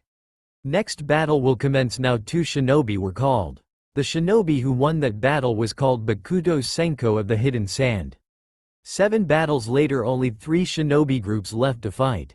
This time Haku Yuki vs Ino Yamanaka. She leapt down and prepared to fight. Ino Yamanaka smirked and the battle commenced. Ino attempted to take control of Haku but was kicked out instantly by the tailed beast and Haku won. Everyone cheered, but Shikamaru wondered how Haku suppressed Ino's ability to take control of people. Next battle, Sasuke Uchiha vs Gaara. Sasuke jumped down instantly, activating his Sharingan, but then his mode started taking over and Gaara used his magnet release. He said go as Gaara's sand launched at Sasuke. Sasuke went though hand seals and leapt into the air. Fire style fireball jutsu. A huge fireball was launched at Gaara. Gaara went through hand signs fast. Magnet style ultimate shield as an hardened sand shield stopped the jutsu. Sasuke looked intimidated. Gaara used all his sand. Magnet style ultimate fist of raw and huge hardened fist was launched at Sasuke. But then Sasuke's body fully changed and the seal conquered him with an overpowering chakra. He let out an ear-piercing scream. Many shinobi cowered at Sasuke's now form grew wings and suddenly his chakra exploded. The hand of raw and sand was sent everywhere. Sasuke said let's finish this in a demonic voice. His hand fell to the ground. He went through hand signs then said Chidori and black Chidori appeared. It had surpassed the original Chidori and Sasuke flew at Gaara at light speed. Gaara attempted to act but it was too late. Sasuke's hand went through Gaara's stomach. Blood went everywhere as Gaara fell to his knees but just about held himself up and crushed Sasuke's wings and then he collapsed. Sasuke Uchiha wins. The sand ninjas were surprised. Everyone else cheered and Sasuke collapsed. Naruto and Sakura stopped his fall. They healed Sasuke's lost tissue. His whole back had been ripped to shreds. Naruto healed him instantly and vanished back to Haku. The next battle is Sakura vs Choji. Sakura jumps down and Choji also jumped down with a huge thud. The battle begins now. Sakura went through about 40 hand signs in 3 seconds and shouted water style water dragon jutsu. Choji goes into an ball instantly in speed street. Sakura the dragon strikes Choji with a huge crash and Choji comes to a stop and is thrown back at fast speeds and hits the wall. Choji recovers and this time he uses a chakra pill and suddenly grows in size and slams his fist at Sakura as she jumps back but is thrown backwards. She goes through hand signs earth-style mud spikes. Choji's stomach is slashed by the spikes and then leaps into the air. His fist grew in size and the fist hit Sakura since her chakra was running low and then she hit the wall and collapsed, but as the referee held his hand up Sakura leapt into the air and put all of her chakra into her fist and hit Choji in the face. Choji was thrown into a wall at high speeds. He hit the wall and collapsed in defeat. Sakura Haruno wins this battle. As she celebrated her win she collapsed but Haku caught her. She wasn't healed by Naruto since the damage she took wasn't serious and she was a strong shinobi by all means, and that marks the end of the preliminaries. Those of you who won, you may go to the finals. You have a month to train and work on your skills and prepare for the final part of the Chunin exams. Everyone left and the 1-month training begins now. Chapter 12.5 Training starts now. Naruto and Haku arrive home, have a shower and something to eat. They eat some instant ramen noodles for dinner and go to bed. The next day Haku goes to train for the exams and works on her Sno Kekkei Genkei, making a jutsu that can pierce the enemy. Naruto walks down the street to the forest outside the village. Just then Naruto sees a man peeking into the girls' washroom. Naruto stands next to him. What are you doing? The man replies, oh, you know, some research for my book series. Naruto replies, what book series? You wouldn't understand. Naruto says, I know you. The man replied, who am I then? Naruto answered, Jiraiya, the Toad Sage, the man who made my favorite book series. Jiraiya stared and said, you're a man of culture. Naruto replied, yes I am, and I also have a girlfriend. The makeout tactics in the book really work too. Jiraiya said, I knew it. Those book critics don't understand true masterpieces. Naruto replied, you are correct, can you sign my book, sensei? Jiraiya said, sure. Hang on, did you just call me sensei? Yes, can you train me since I'm looking for power? Jiraiya said, okay, but first you gotta show me your power. Let's go to the woods behind the hidden leaf. Naruto followed the Toad Sage Jiraiya into the woods. Jiraiya said, what's your name, kid? I'm Naruto Senju. I have met your team member Tsunade the Slug Sage. Jiraiya was shocked and said, she's a beauty, isn't she? Naruto replied, she's my mom as well. The man spit the sake he was drinking. How you pulling my leg Naruto? But I mean you are in Senju, so I guess you must be pretty strong. Naruto replied, yes I am indeed, I am already going to the finals. Jiraiya laughed, damn, you must be strong. He showed his hands that were scarred. Yeah, my opponent was very strong. He was an Inuzuka and a true heir to the clan, but I'm stronger. Jiraiya said it is hot today as he saw Naruto take his shirt off. If I did this in front of my girlfriend she would blush like a tomato. Jiraiya laughed, huh, I am not surprised, but suddenly saw the markings on him. Huh, that's odd, this kid can't even get tattoos yet, but those marks suddenly flash back. 19 years ago, on a continent to the east, Jiraiya and the other legendary Sannin were traveling and met a woman who could see the future, and Jiraiya gave her some money. Hey lady, she looked up to me as if you were handsome. Jiraiya laughed, not as beautiful as you young lady. She blushed as Jiraiya sat down. She said, I will look into the future now. She put her hand on the ball as her eye in the middle of her forehead opened and she described the future. You will meet a young boy as wise and perverted as you, and he will have markings on him. I will now tell you the markings that look like he has 6 tomo on his chest and 9 tomo and a circle with 9 rings inside it. He is the child of prophecy and the bringer of peace. Jiraiya, shocked by the information, stood up and said thank you. He bowed and got up. He left but blew a kiss at the woman. The young girl blushed. Okay, back to the present. Naruto, where did you get those marks? The boy looked up and said he was born with them. Jiraiya said that hot women stood correct, that ability really could see into the future. I wonder if she's still alive. I hope she's still alive. I might go and meet her and date her. Jiraiya said, hey Naruto, we're here, show me your power. Naruto said okay, but I would recommend holding on to something. Jiraiya said okay and held a tree. Naruto activated his Rinnegan. The ground shook and then Naruto entered his mind. Naruto the tailed beast spoke, use the Sage mode. Wood release gives you, it's stronger than the man's Sage mode in front of us. He said okay, left his mind, then put his hands together and markings similar to Hashirama appeared.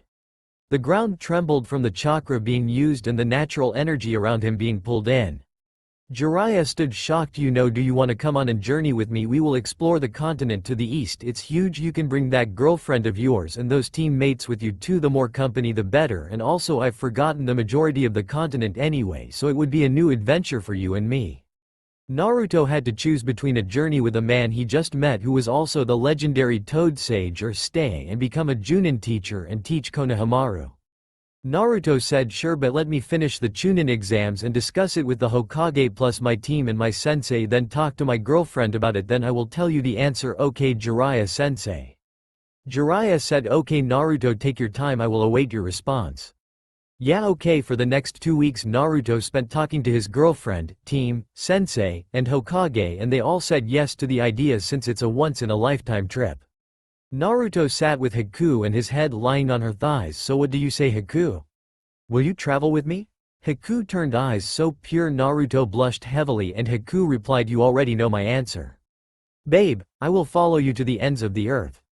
Naruto replied, okay thanks Haku for staying by my side for the past month and a half. She smiled at your welcome. Naruto spent that night making out with Haku and they slept on top of each other just like a cute couple. The next day, Naruto talked with Jiraiya over a glass of sake. Sure, we will come with you on your journey. You should have seen my girlfriend. She was like an angel looking down at me. Jiraiya said that it's nice to know you have great potential in life and make sure to pass the exam. I will be watching you.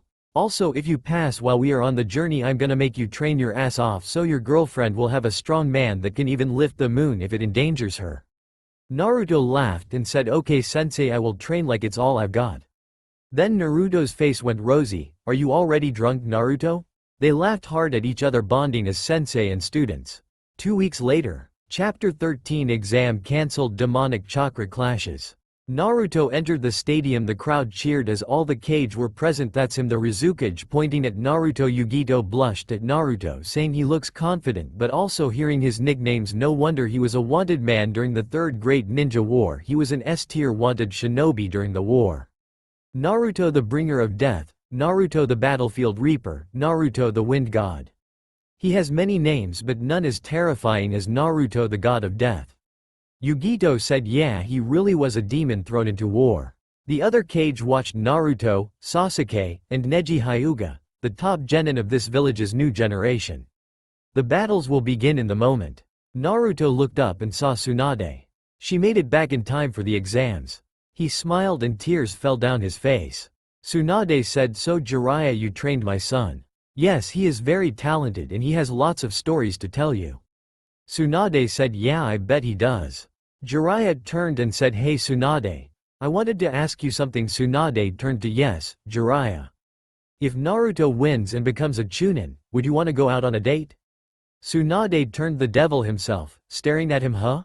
You're lucky I didn't knock you to the next continent early." Jiraiya laughed. "I thought the god of luck was with me today." Tsunade said, "You idiot." She blushed a bit. "Everybody, settle down, the first fight's about to start." Everyone went quiet. "Welcome everyone to the most hyped up event of the year. I am Ibasu and I will be announcing the fights for today. Our first fight will be against Naruto Senju vs Neji Hyuga." Both Naruto and Neji bowed and walked to the far end of the stadium, Naruto on the left and Neji on the right. The fight will begin now. Naruto opened his eyes as the Rinnegan glowed and flew at Neji at fast speeds, but Neji was ready as he used a new ability. He had been training his Byakugan time around him, and Neji opened his eyes and moved at an extremely fast speed and shouted, "Gentle fist style fist of Kong." Naruto dodged, but the fist scratched him. Naruto smiled like a monster and said, "Multi-shadow clone jutsu 20 appeared," and they all held their hands in the air. Suddenly everyone felt goosebumps appear. Suddenly a huge amount of chakra was building in the air. The sky glowed as the sky turned black and twisted into a huge storm. Suddenly an lightning-style jutsu was launched by the clones. Lightning-style Jigoku no Ryu, and huge dragon lit up the sky and loud scream was heard. Neji started in fear but entered a new form. His body glowed and his Byakugan started to glow blue. He shouted, "Byakugan!" An extremely rare form of the Byakugan had appeared. Neji said, "Let's finish this." Naruto, now guiding the dragon, shouted, "Yes. Let's finish this." The ground shook and Neji leapt into the air. Enlightened fist-style fist of God. They clashed. The chakra started to shoot everywhere, knocking people out left and right. Only those with strong wills could withstand the sheer force of the conquerors, while everyone stared in shock. The rarest form of chakra being used, Conqueror's chakra. Only those who would change the world were born with it. Naruto, however, went through Neji's attack and Neji was launched into the ground. He spat blood as he collided with the ground, splitting in two and shaking the stadium. Naruto, who landed on the ground, was declared the winner. He healed Neji and walked away as the crowd started to wake up. Sasuke was shocked. "He's in prodigy." Sakura and Haku replied, "I'm not surprised. His dream is ambitious as hell and his will to fight is inhuman.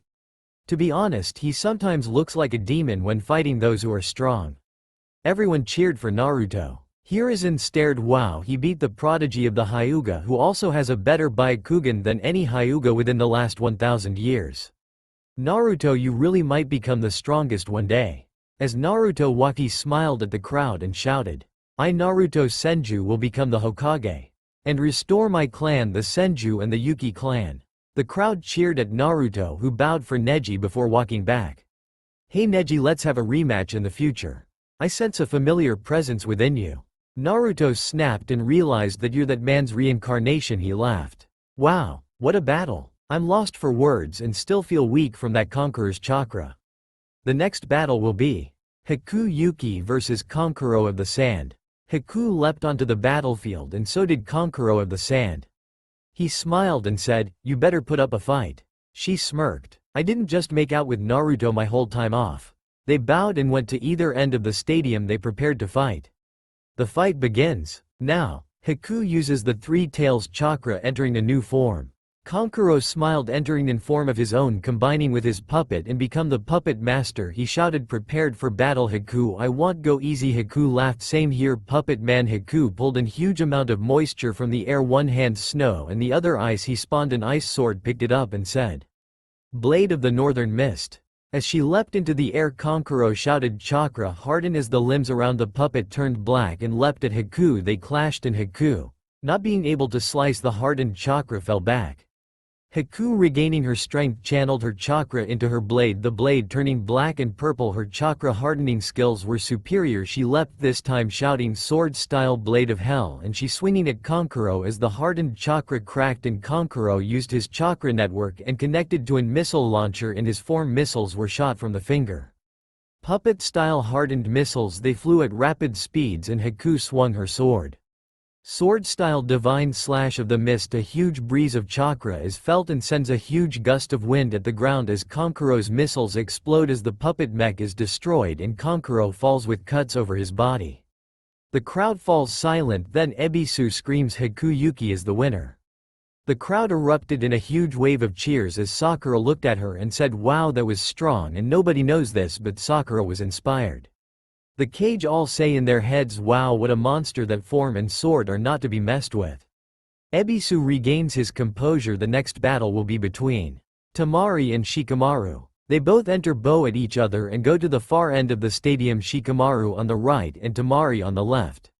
Ebisu shouts the fight begins. Now, Shikamaru puts his hands together as shadows travel up his arms. Next he calculates the speed he would need to knock out Temari.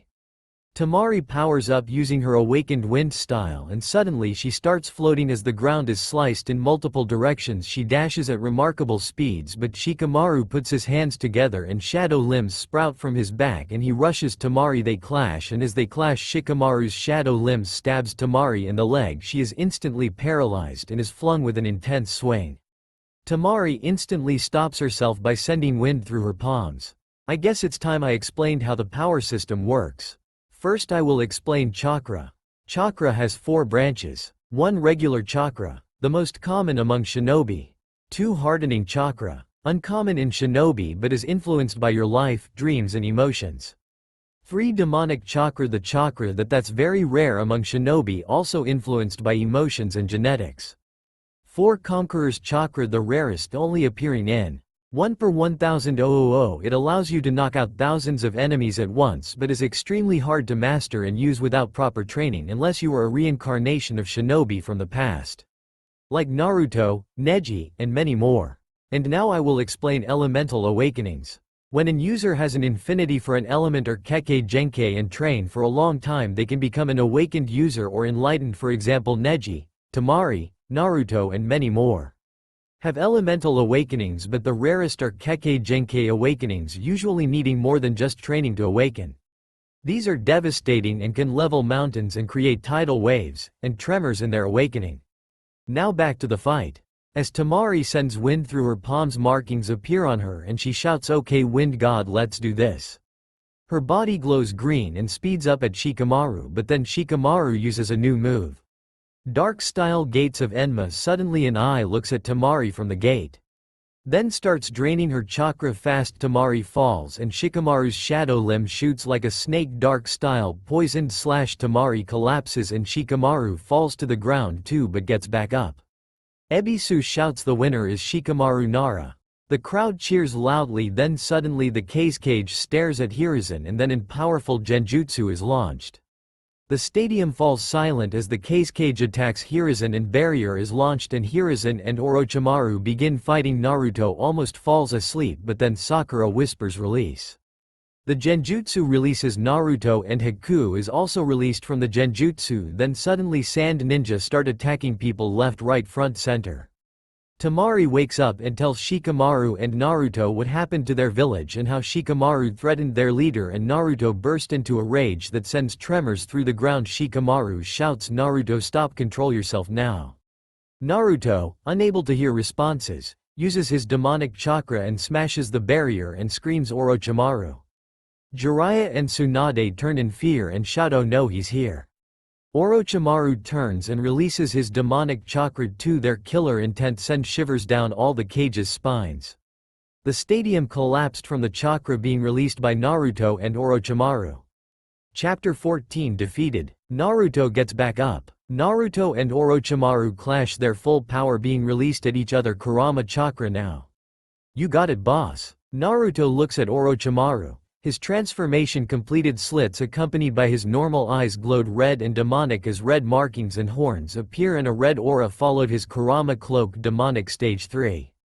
Orochimaru's transformation is also completed. Demonic serpent of hell stage awakened. As Orochimaru form transformed him into the serpent of hell. Hiruzagato, the vice guardian of hell. eyed Naruto and they went at each other. They clashed as their demonic chakra leaked and scared. Many shinobi were locked in battle as the Raikage as of the fourth Raikage and his granddaughter Yugito also assisted the Leaf in defending each other since they were allies during the Third Shinobi War. But the village couldn't keep their eye off Naruto using his demonic chakra, and an unawakened form of it was keeping up with Orochimaru. Naruto screamed demonic style. Hell flamed Rasengan as he struck Orochimaru in the gut. He bursted into flames. Orochimaru let out an loud eerie scream. Naruto, getting back up, used the flying Raijin and started excelling in speed till he used his next, which was his lightning style. Raiden. His hands were engulfed in twin dragons made of lightning and dashed at Orochimaru, but then Orochimaru snapped and used an superior technique. Awakened demonic style. Hell flamed bite. He bit Naruto. He started to move backwards and forward. He was poisoned. Naruto was then smacked far away by Orochimaru's serpent form. Naruto collided with a house made solely of bricks. Naruto, unable to fight, was knocked out cold. But something brewing deep within. Haku was helping shinobi and citizens escape, but then Orochimaru form stood in front of her. Her reality being sealed, she fought. She used Isobu form. Next she coated an ice blade with hardening chakra. The blade's power kept increasing every second. But then she leapt at Orochimaru. Sword-style divine slash of the mist. An ear-screeching slice of wind slices through the air, the intensity being felt. Orochimaru, now in his serpent form, dashes at her but is sliced in half. The serpent collapses. You think this is over, little girl? Suddenly the snake rapidly starts regenerating his upper half. Haku collapses. Unable to handle the demonic chakra, she started shaking as Orochimaru sprung at her, the intent to kill being intense. Suddenly a resurgence in demonic chakra from the other side of the village. Naruto woke up suddenly. His demonic chakra started powering him up. He entered his Kurama cloak demonic stage 4. His power increased by 200x more than the last battle. He sprung as Haku was attacked by Orochimaru. Shouted Naruto. Suddenly the attack never happened.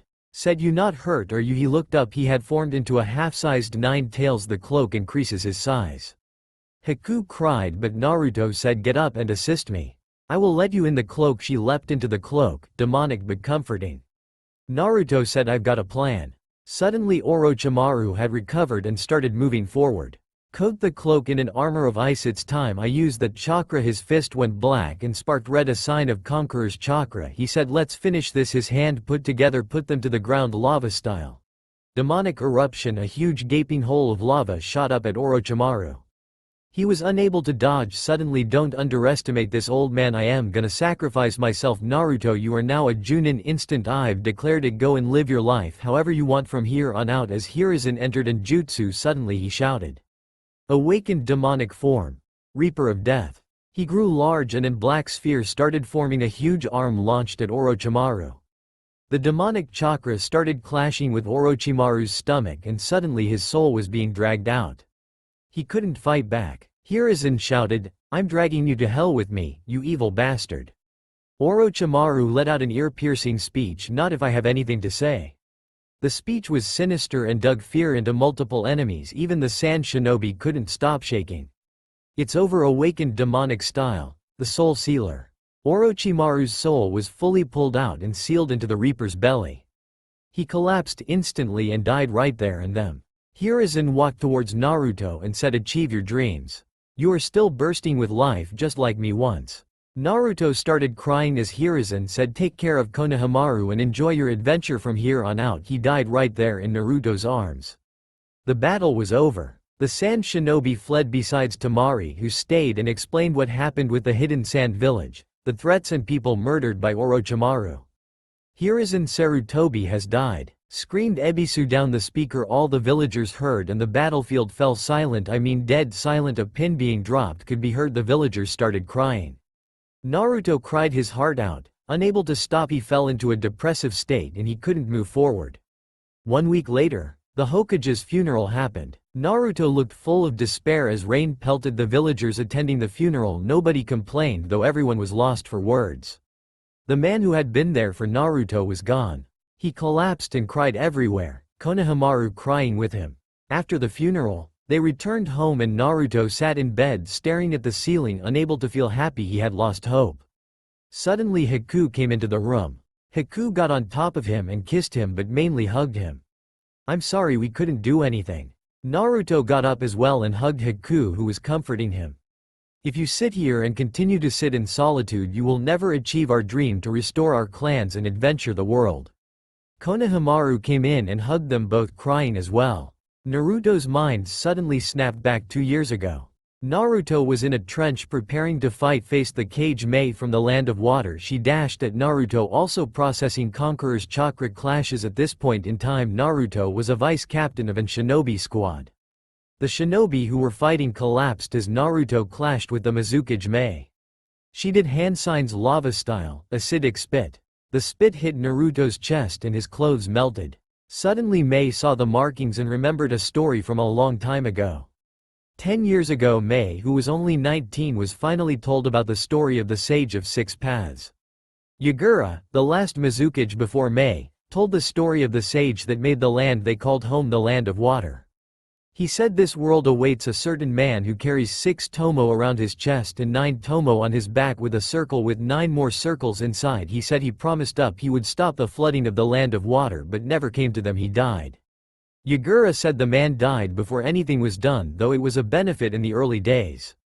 "Our land has protected us for hundreds of years, but we await a man who can restore the oceans and bring peace to the shinobi world."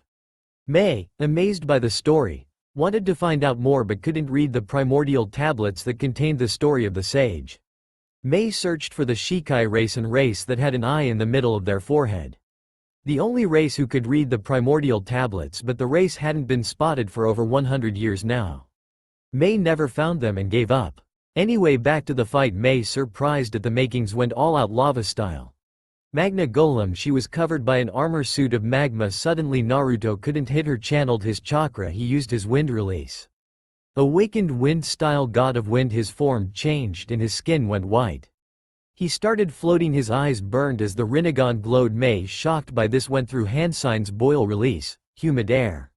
She blowed air at him, his chakra armor started melting. Naruto couldn't contain his excitement, dashed at her. Conqueror's style, divine fist. His fist hit her in the stomach, she went flying, she splat blood, however she hit the hill behind her. She went through seals. I guess I am gonna use it. Lava release, supreme armor of hell. She entered an impenetrable armor suit and activated her hardened chakra. This time it was a bright black. She dashed. Conqueror's chakra activated. Conqueror's style, divine fist of Kong. She hit him in the abdomen, he spat blood and was sent into the clouds. Suddenly Naruto grinned in pain. Suddenly he entered his demonic form. This time it was different from the one currently. The urge to kill was felt everywhere. Mei shouted at her army, retreat now. Only my elite members shout, stay by my side. Naruto spawns 4 shadow clones and summons 1 huge meteor. Planetary devastation. The meteor was then spun by Naruto's clones in a clockwise turn. It started reaching unprecedented speeds and Naruto shouted, "Here you go Mizukage, try and stop this jutsu," and huge meteor crashed through the clouds. Naruto shouts ultimate jutsu, planetary rotation. A jutsu made to wipe areas clean. It had a range of 20 kilometers. Mei, seeing this, gathered her elite shinobi and they combined their jutsu. Magma Golem supreme stance, battle harden. Chakra hardening, active. Conqueror's chakra, active. Ultimate jutsu, divine spear, chakra absorber. She then launched the spear at the meteor. It split in half and Naruto suddenly saw the spear and tried to move.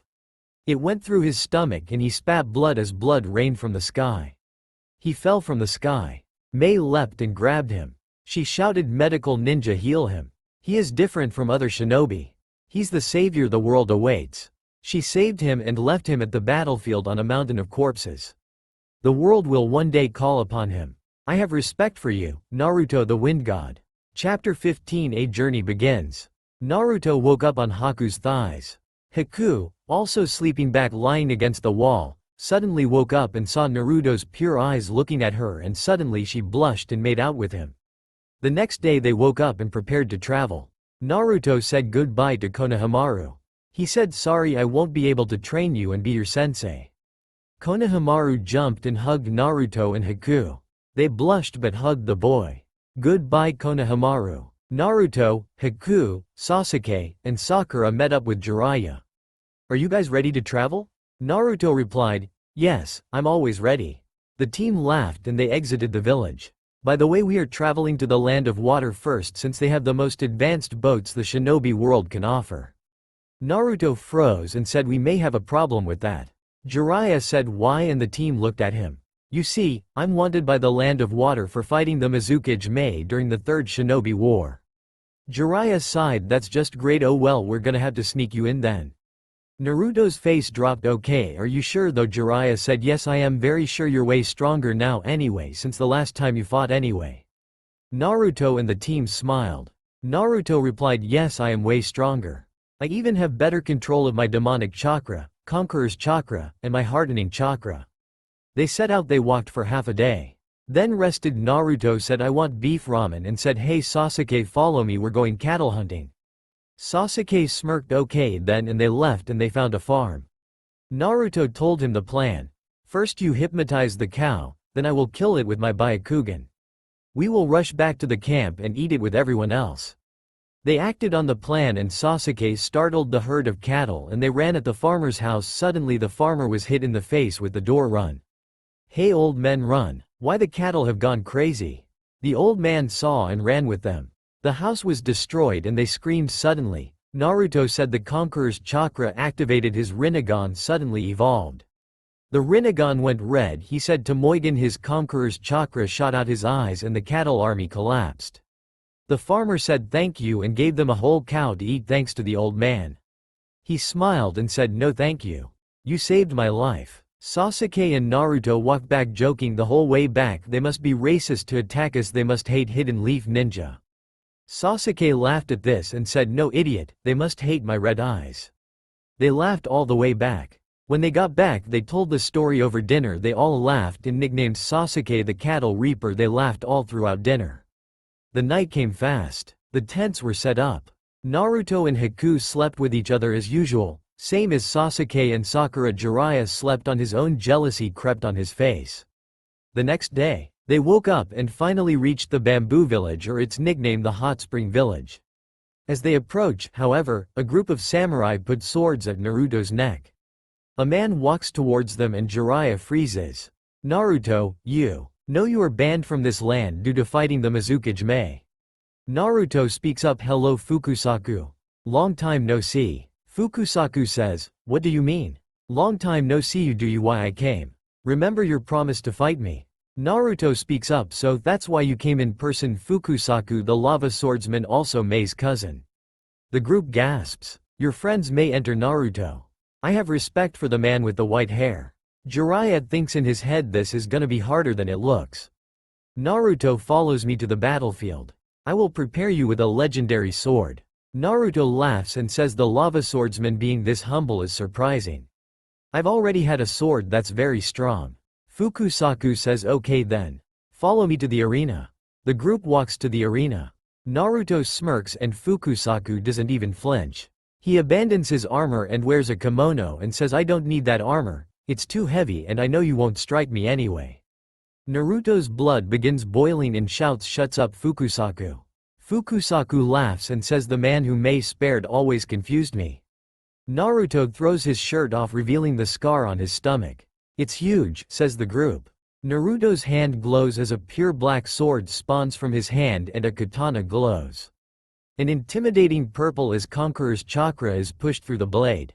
Fukusaku draws his two supreme blades named Kuryaku and Ichi-Manji. Prepare yourself Naruto Senju. Suddenly the group feels his supreme Conqueror's chakra. The chakra sparks a sadistic red as the man smirks like an mentally insane individual. Suddenly before anybody could react Naruto is sliced with the blades. Man shouts supreme blades. Incinerated slice. Naruto's blood is splashed all around the arena. At this point Naruto collapses as Fukusaku sits on the young teenager. You're too overconfident. You know what happens to those who think like gods, you damn idiot. Haku rushes towards Naruto but the wound heals fast. Fukusaku laughs. The boy is overconfident. He has always had complex. It's too dangerous to think like that. As he walks away he may stay. I've seen enough of this. Haku suddenly spoke up. Please teach me the way of the blade.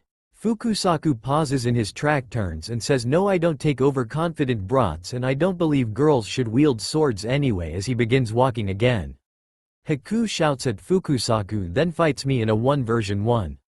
I will prove my swordsmanship. Fukusaku turns and says sure, but if you can scratch me I will teach you the way of the blade, I'll even teach you advanced chakra hardening. Haku smiles and says let's begin. Fukusaku says okay then you're on then. Fukusaku enters the pose, Haku also enters and pose. Haku summons her blade of ice and the man smirks, ice against my lava. You sure know how to piss me off you damn Yuki. Haku suddenly channels her hardening chakra into the blade, it glows, an intimidating purple and black aura surrounds the blade. Fukusaku laughs as his two superior blades shoot out advanced chakra hardening as lava drips from the blade, his awakened lava Kekkei Genkai activates. They dash at each other with incredible speed and clash their chakra-hardened blades. The blade sparks and shoots waves of compressed chakra that sends tremors into the ground. Haku suddenly jumps back. Shadow Clone Jutsu, 3 clones are made, the blade glows and the clones plus her real body runs at the man.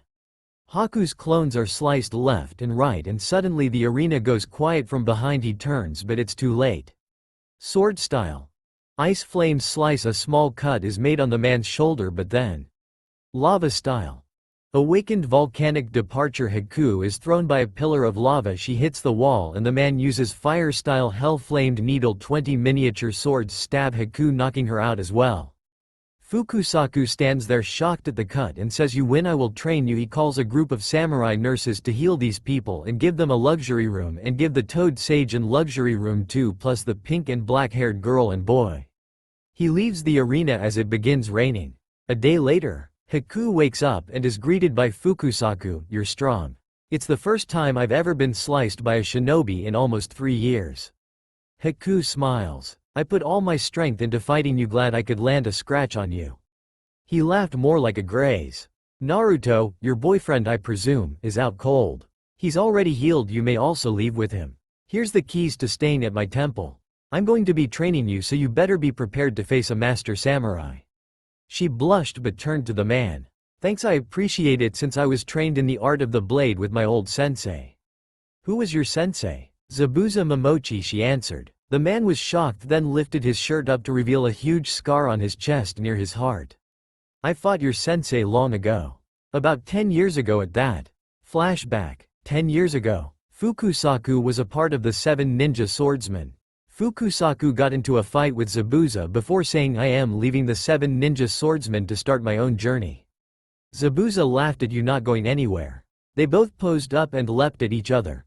Their blades clashing, but suddenly Zabuza's blade glowed red and black as markings appeared on his blade. I'm gonna say something before I kill you. This blade is a supreme blade. Its name is Haruban, a demonic blade said to originate from hell and was also used by a demon lord before he was killed. Then Zabuza fell back, sword style hell's cursed slice. Zabuza leapt at the man, his chest was sliced and he was abandoned by the 7 ninja swordsmen. Your father nickname was the accursed demon of hell. Since your sensei took the old exam and murdered his entire classmates, Haku's eyes widened. That's why the land of water is also nicknamed the Bloody Mist Village. Haku was shocked and disgusted. Haku spoke and he told me a lot about his days as a hitman and his days of the 7 ninja swordsmen. He mentioned you in a story once. He said I met a man that challenged the belief of the 7 ninja swordsmen. I was shocked when he left the group. Fukusaku thought in his head, I thought they would hate me for leaving the group and abandoning the mission.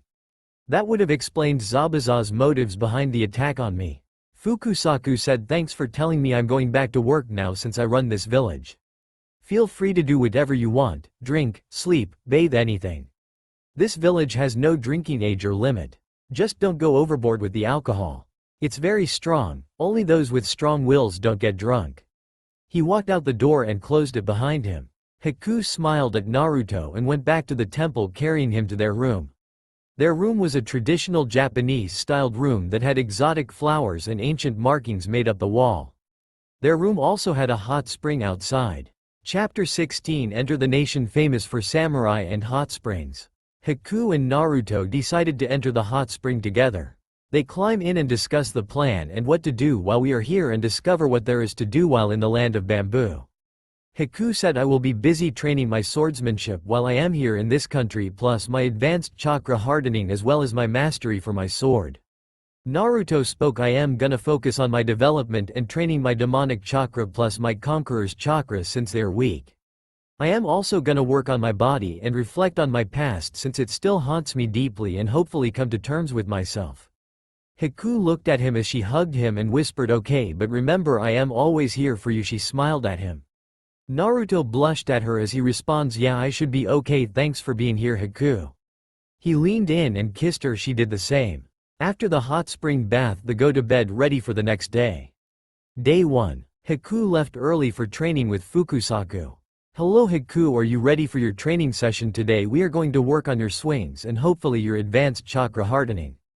Haku replies, okay then sensei. She begins her training right there and then she practices swinging her blade at Fukusaku till she grazes him. This took 2 hours and then they moved on to advanced chakra hardening. This also proved difficult as she couldn't make her hardening chakra explode in strength and durability. She was exhausted by the end of the day. Naruto spent the majority of the day reflecting on his past, his days as an orphan. 8 years ago, Naruto wandered from village to village starving and dehydrated. He collapsed on an unpopular path. He was found by ninja from the village hidden in the leaves. They were on an scouting mission and decided to help the boy. After bringing Naruto back to their base, Naruto was given food and water. Naruto opened his eyes and the shinobi stood in shock as their jaws drop. One of them speaks up, what is up with his eyes? There are purple and process ripples in them. The boy replied, I was born with them. People have always called me an freak, whatever that means, because of these eyes. The shinobi took pity in the boy. He looked like an walking corpse. His skeleton was practically showing. His skin was bruised and scratches all over. The boy no older than 5. They tell the boy, stay here with our nurse, we need to discuss something between each other. They left into the room and closed the door with a slam. They begin discussing. Saramaru, what will we do with the boy? We can't afford to look after the boy. We are already rationing our food supplies as it is and we are almost out of food. So Tokikaku, you want us to leave the boy for dead? Then that's cruel, you bastard. Tokikaku shouted at Saramaru, what choice do we have? We're poor and we are performing very poorly as it is. Saramaru, one of the shinobi, spoke up, are you sure we can look after the boy? He looks weak and we could train him as an shinobi, but what's telling us that this boy is in trap and giving intel to the other hidden nations? Saramaru shouted, he's 5 at most, Kikusaku. I can't leave him, my gut tells me not to. They haven't vote and they decide to bite the bullet and keep the boy with them.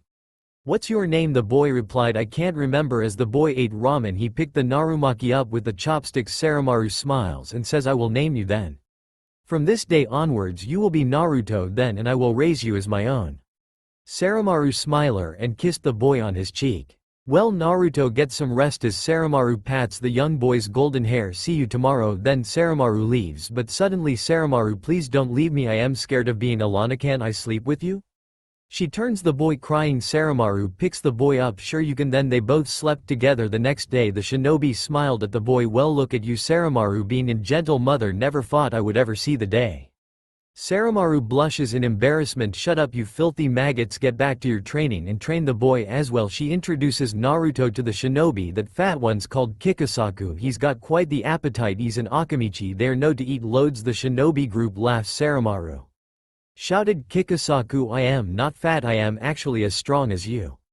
Yeah sure you are. Saramaru says the skinny hot guy is Kakashi Hitaki, he's in Junin and is the vice captain of the group. He looks intimidating but he's as gentle as an puppy. The shinobi laugh, including Naruto. And after introducing the rest of the shinobi, Naruto is then trained by Kakashi Hitaki. He first teaches the boy how to climb trees. He gets this done pretty fast. Kakashi, shocked by this, then shows him the chakra paper. Here Naruto, pour your chakra into this paper. He does this and Kakashi is bewildered by what happens next. He has all 5 changes in chakra. He's in prodigy, shouted Kakashi as he dashes into the base with Naruto. Of course. He has 5 changes in chakra natures and all of them. She stands still in shock. You could hear an pin drop. We need to contact headquarters and tell them about the boy. Saramaru agrees and tells Kakashi to lie about the boy's age, otherwise he won't be able to stay with us. Okay, then Kakashi bited his tongue and lied to the elite shinobis and commanders about the Naruto's age and then says the boy's ingenious, he's an walking prodigy, he has an unknown dojutsu and also processes a great amount of chakra. The ninja elites laugh and say, okay, we will alert the Hokage and the front line about this discovery. They laughed and ended the call by radio, of course. They accepted him. Saramaru said, "Good Naruto." She picked up the boy, lifting him in the air. "Today you are a ninja on this squad, so you better work hard, otherwise the elite ninja and front-line squads won't believe you." "Okay then, sensei." She looked down. "Call me mom, I am gonna raise you as my own, ain't I?" Naruto looked up. "Okay then mom." He started crying. Kakashi smiled at the two and eventually started falling in love with Saramaru. She's very confident. A few weeks pass by. Kikusaku responds, "I know, raising a kid on the battlefield, I wonder how he's gonna feel about all this." Kakashi turns, "I don't know, I hope the boy doesn't get traumatized and I hope I can land and date with Saramaru tonight." He told Kirisaku his feelings for Saramaru. Kikusaku replied, "Go for it tonight." Confess to her, she probably feels the same way about you. Kakashi responds, "Thanks Kikusaku," and leaves to speak to Saramaru. Saramaru, "Yes Kakashi? Hey, so I was wondering, are you free tonight?" Saramaru blushes, "Are you trying to date me? That's adorable. Yay, I am free tonight." Back to the present. Naruto woke up after falling asleep under a tree. It was dark and right next to him was Haku. He picked her up, carrying her to the room. Suddenly, Haku tackled him to the bed. Naruto blushed at this move as Haku makes out with him on the bed. After doing this for 5 minutes, they fell asleep with Haku comforting Naruto in bed. Day 2. Haku left early due to training. Naruto woke up and began his training.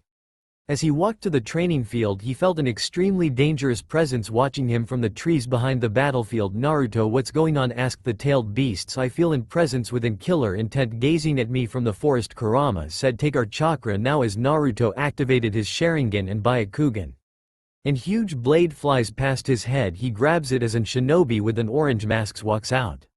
"Hello there Naruto Senju, the wind god. I've been expecting you. Come with me or I will kill every shinobi and samurai in this village." Behind the masked man's mask he sees the Mangekyo Sharingan.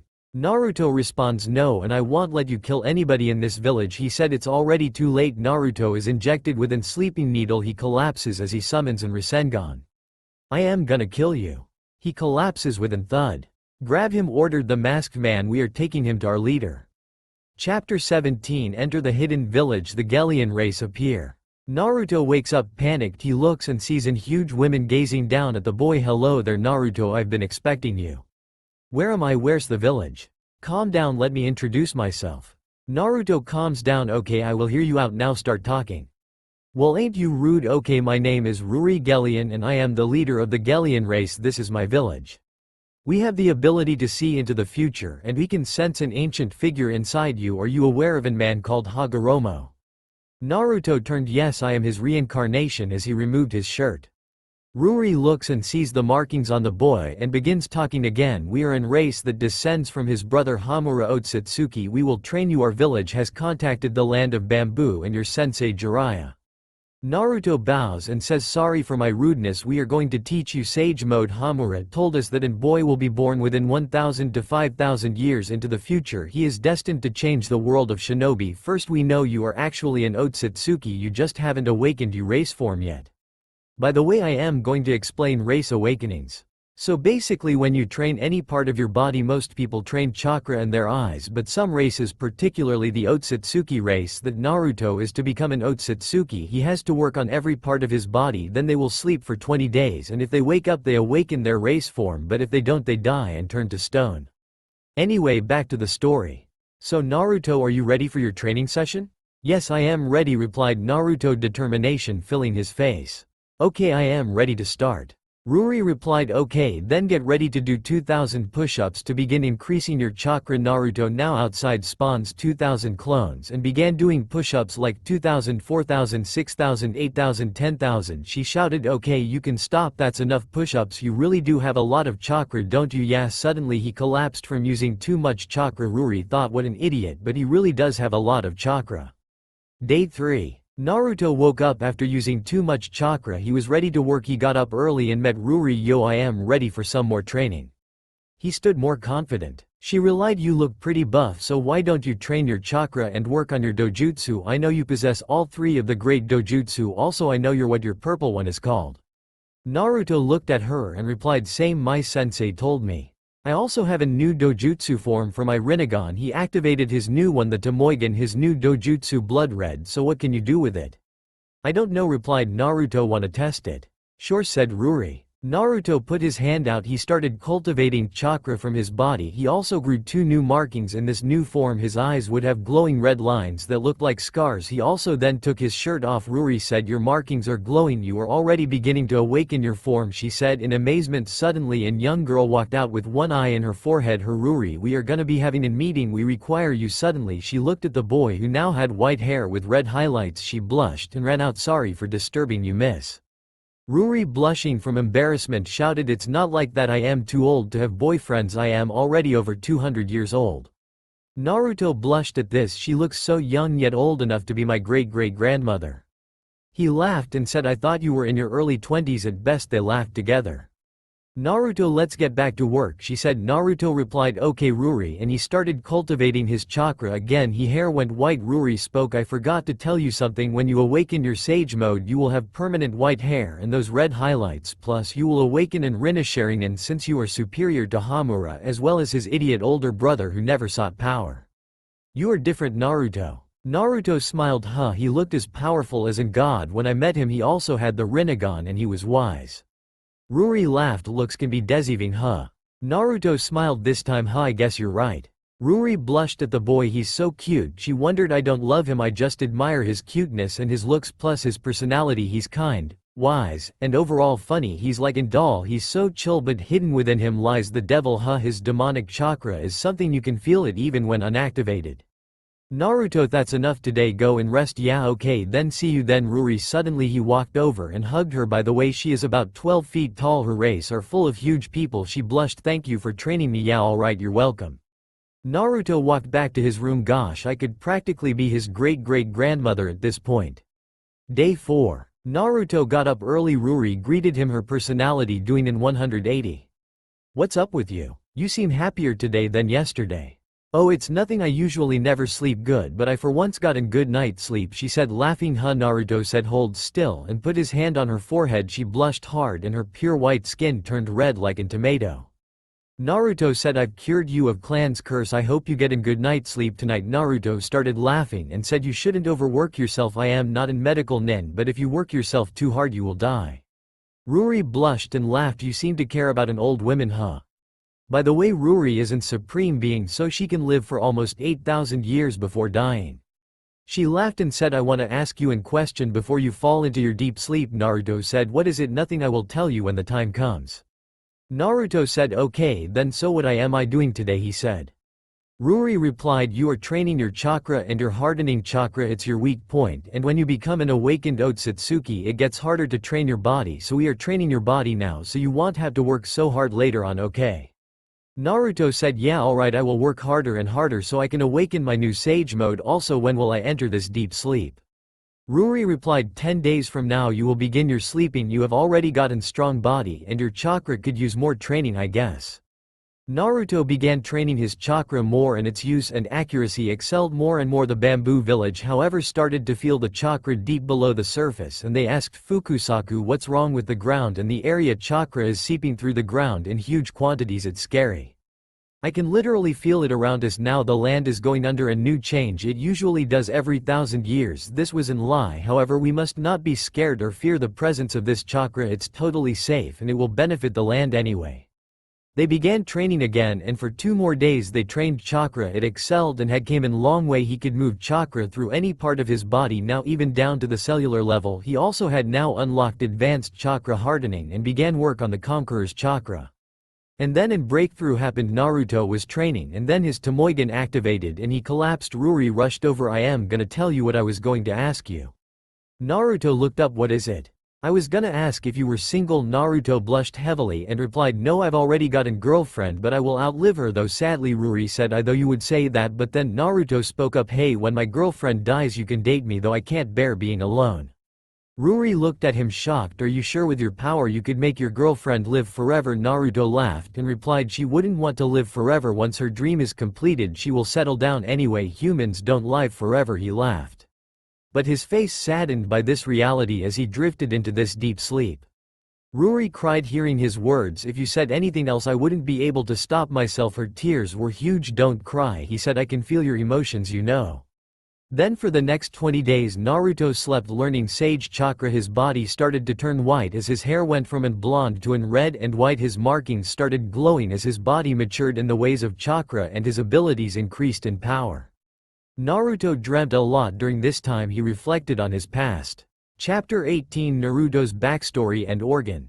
Saramaru met Kakashi at an fancy restaurant. He exchanged wineglasses and drank.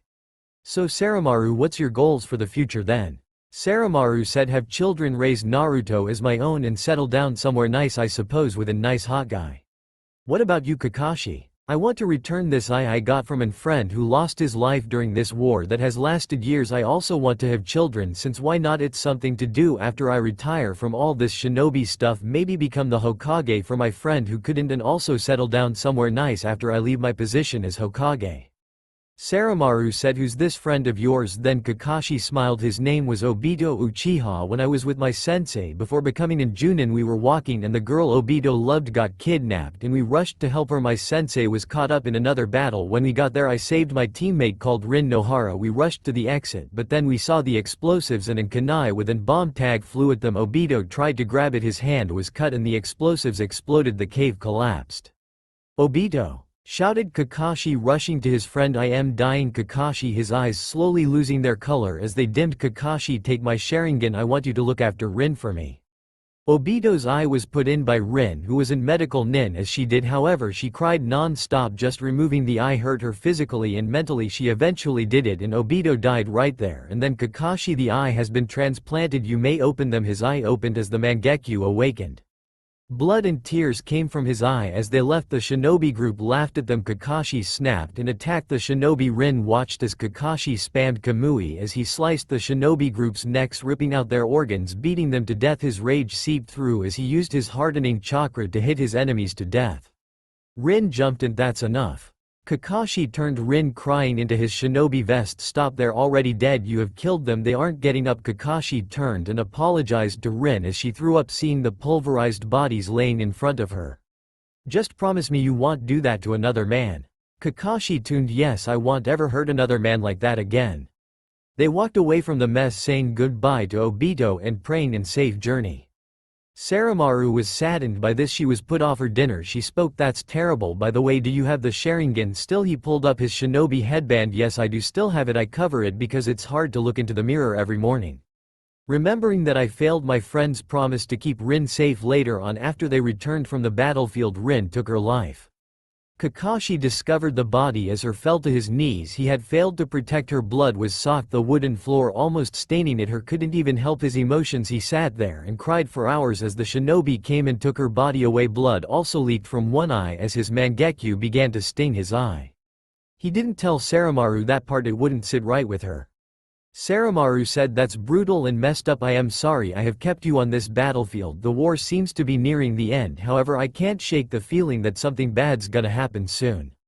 Kakashi said, "I feel nothing. Maybe it's in your head." As they laughed and messed about for the majority of the night, they returned home and Kakashi got into bed with Saramaru. They made love right there and then all night till the next morning. The next day, Saramaru called Naruto and said, "Hey Naruto, I am gonna be adopting you after the war. Also Kakashi and I are dating, if that's fine with you." Naruto smiled, "Yeah, okay." A year had passed since this talk. Many great and terrible memories were made along the way. Saramaru gave birth. Kakashi was past the baby. She said, "It's a girl. What will you call her?" Kakashi, he smiled and said, "Kikyo Hitaki." Since Saramaru had no clan name or last name as the war had gone by, they were progressing deeper into enemy's territory. Naruto was 8 years old by now. Another year had gone by. This time it was twins, a boy and girl. He named them Kanku Hitaki for the boy, and the girl he named her Chiku Hitaki. He smiled, but they were sent back to the Hidden Leaf where Hiruzen watched over them for Kakashi. Another 3 years had passed by now. Saramaru and Kakashi had gotten married, but Naruto was yet to adopt due to Naruto not being from the Hidden Leaf. Suddenly another year had passed. Naruto was 12 now. Kakashi is now 32. Saramaru was 31. The base was suddenly attacked. Kikusaku rushed with the other shinobi and they called for backup. The base was raided and blown up as the Mizukage attacked the base. Naruto had trained years now, was at least in low Junin high Chunin. Naruto also was the vice commander. He also had awakened his wind god form. He was now one with the wind. He also had started excelling in the other forms of chakra. Naruto held himself against the Mizukage defending Saramaru or his mom. He fought, but you already know what happens next, but I didn't tell you what really happened after Naruto fell from the sky. Naruto as he fell looked down, his Byakugan activated, but he wasn't aware of this since he lost the memories of the awakened. Saw Saramaru killed by the Mizukage. Kakashi was also wounded by the Mizukage Mei. As he was saved he passed out, rage boiling though the surface.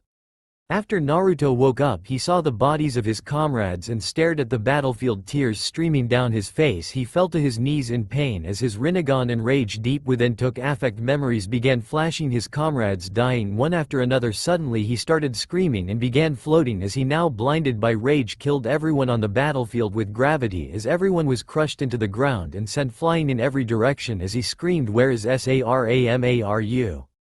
The battlefield now went silent, everyone was dead, only Naruto survived. He collapsed, the chakra within him almost ran out. But now you may be wondering, hang on, where did Naruto originate from then? Since you just told the rest of the story of Kakashi, well now I will tell you how Naruto wandered from village to village and his original homeland. Chapter 19: The Birth of Naruto and the Rebirth of the Sage of Six Paths. Naruto was born on an small but powerful island, the Land of Whirlpools, also known as the Uzumaki clan's village. He was born with blonde hair, also the Senju lived on this island too. Naruto was passed to his mother whose name is Kushina Uzumaki. And his dad's name was Minato Senju, and man who was an self-proclaimed Senju. Naruto was born with blonde hair. His Byakugan was also there but Naruto couldn't use it yet. Minato and Kushina stood confused and shocked. But suddenly the nurse ran in, "Quick, you have gotta leave the island." As Minato and Kushina saw the markings on the boy, they were away with the fairies, just admiring the markings on the boy. But then the nurse shouted again, "Quick, you gotta leave the island." Minato and Kushina snapped back to reality. Okay, and then they ran with Naruto, who was wrapped up like an burrito, onto a boat, and they pedaled like it was all that was left to do. They saw 4 of the 5 great nations were attacking the village besides the Hidden Leaf village. They watched confused as they saw the village burn down. Hearing the screams of the people, Minato was hit with an kunai to the head. With no choice left, Kushina put Naruto into a cradle and pushed him to the mainland, and they were both killed. Their boat exploded from a bomb kunai hitting the gasoline tank that had a hole in the top. The boat was engulfed into a fireball as Naruto floated into the mainland. Almost 5 days had passed since Naruto was born, and he was found by an shinobi squad from a village hidden in the frost. Also, here's the world map if you were wondering. Naruto woke up in the Frostkage castle, his daughter cradling the baby, realized what the symbol was on his clothes and said, "Keep the baby in secret." They also saw his eyes and markings. They continued to look after the boy for 5 years. Suddenly the Land of Lightning attacked, hearing the rumor about the Senju member in the castle. The village was attacked, but Naruto ran away after being told by the princess to take care of himself as she was shot by an arrow. Here are her father's name and the princess's name. By the way, the princess survived, she's somewhere out there. Himari Shimo, the princess's name. Algaku Shimo, the king of the Hidden Frost village. The boy was wanted dead or alive. He wandered from village to village keeping a picture of the princess and the king with him. By the way, he still has the picture that's in his bag. He also still thinks of himself as Naruto Shimo. After being raised in secret, he never left the castle. He just wandered around the building looking at the pictures of the previous kings and queens who ruled the nation. The beauty of one of them making an heartbeat skip as he looked at her. The youngest one caught him by surprise. That was Himari Shimo. As he left, she ran with him with an arrow still in her back. She and Naruto had managed to run away. She and Naruto lived off random food and water they came across. She was only 7 while Naruto was only 5 at the time. Her wound had healed by now. Naruto was quite wise. He said, "Prepare, we are gonna go to the Hidden Leaf village and seek asylum since they were allies with your village." He said, "At least we would have a chance at survival." Suddenly they were ambushed as Naruto was tied to a tree and beaten as he saw the girl he liked deep down get taken away. Suddenly he snapped, and for the first time his Rinnegan bleed as he stared at the man. He fell back in fear and shouted, "Get the village, this one's a monster." Naruto was knocked out and taken to the village. They tied the boy to the cross and set it on fire. As Naruto woke up and stared at the villagers, his killer intent rising by the minute as the girl pleaded the leader to let him go. As the villagers screamed, "Go to hell, demon. Leave this world, you monster." Suddenly Naruto shouted, "I am gonna kill you all." He looked up, his eyes looked as evil as the devil's, and suddenly he shouted, "You are all gonna pay for what you did to me and my friend." Suddenly he awakened his conqueror's chakra as a blade is swung down onto the girl's neck. Conqueror's style. Will of the sage. Suddenly everyone was hit with an extreme force of Conqueror's chakra. Everyone collapsed besides the girl. Seeing the anger and pain in the boy's eyes, the fire stopped. The wind caused by the chakra blew out the fire. The girl jumped down and saved Naruto. She took him and left the village as quick as she could. Still in shock, she didn't speak once. After nearing the hidden lead village, she decided to leave Naruto here on the path. She walked away but whispered into Naruto's ear, "Find yourself some friends and don't come looking for me. I will find you when the time is right," and left him with some food and water. She walked off and she has never been seen since. Naruto now had been out for 19 days. He was now placed outside on a pedestal as the Gelion clan prayed for the arrival of the new Sage of Six Paths. It hit 11 hours 59 minutes and 50 seconds. 10, 9, 8, 7, 6, 5, 4, 3, 2, 1, 0. Suddenly Naruto woke up, but nothing had changed. He could access Sage Chakra, but the only thing that changed was his hair, his abilities and size, plus attaining a new outfit. Naruto, you were unsuccessful in your transformation, but you only achieved about half of what you can get. You will need to train your body more so you can access more Sage Chakra, but technically you did achieve what you needed, but you also didn't awaken your race, the Otsutsuki, but congrats anyway. Naruto was disappointed, but still here is what he unlocked. A new god robe. He is the Sage of Six Paths. Advanced Conqueror's Chakra. Advanced Chakra Hardening. Awakened Demonic Chakra Form Model Kitgon. An hybrid of an Kitsune and Eastern Dragon. Naruto's dojutsus also evolved, but they fused into one major dojutsu, the Eye of God. The Rinnegan, it has the ability of all three major dojutsu. Naruto also unlocked his own Kekkei Genkei. Gas Release. He can use all forms of gases from noble gases to poisons like mustard gas, and it's awakened, so get ready to see all the cool jutsu.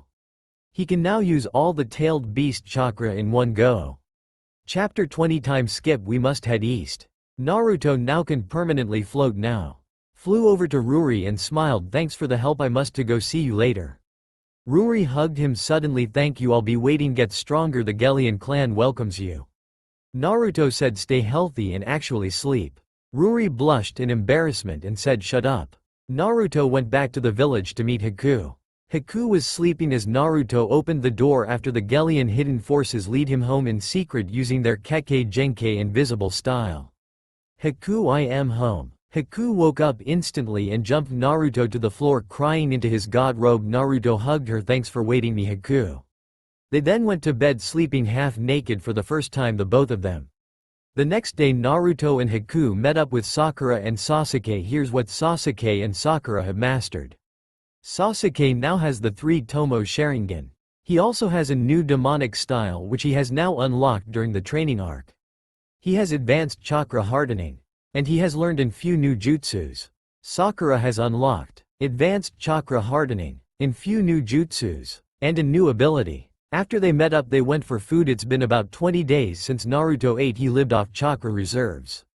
They had a buffet with Fukusaku. Naruto ate so much his stomach was like a boulder after he ate, but then he sighed and his stomach went flat. Everyone stared at him. They laughed at them. The next day Jiraiya told them to hurry up. We're leaving to the next village. The village hidden in the mist. It will take a month to reach the island, so prepare to leave by tomorrow. Naruto Haku and spend the last day shopping, and Naruto and Haku go clothes shopping, and Naruto buys Haku a new kimono with her clan symbol on her back. Haku turns, "So what do you think?" Naruto blushes, "You look beautiful in that, Haku." Haku blushes and then kisses him. "Thanks you." Haku brought 4 new kimonos. After that they walked to a shop selling ornaments for tourists, and they brought a cool snow globe of the bamboo village. As they chilled and brought stuff for the day, Haku stopped when she saw the blade. It glowed in menacing aura. She brought it on the spot. Naruto asked her, "How come you panicked when buying THST sword?" She said, "Its aura is glowing, in sign of a powerful sword. It's a skill I've developed being around swords for days on end. Glancing at my ice blade also taught me how to recognize interesting sword designs." Naruto looked at her and laughed. "Well, that seems like an useful skill since you are our team's swordsman." As they chilled throughout the day, almost coming to an end, Naruto grabbed Haku and they flew to a cliff at the end of the country. "Here, look at this horizon." She looked and her eyes locked on the beautiful sunset. She smiled at Naruto, her arms wrapped around him as they kissed each other under the sunset that was towards the east.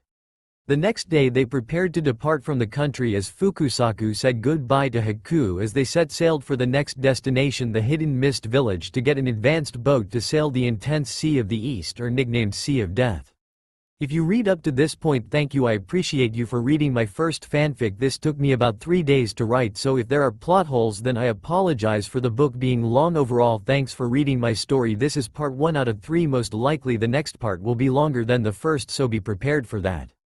A lot more will happen with the story. Also, I cried while writing Naruto's backstory, though it was tragic as hell, and that glimpse into Kakashi's past. I will expand on backstories in the next part and the third part. That's all for now. If you enjoy, then please like, share and do comments.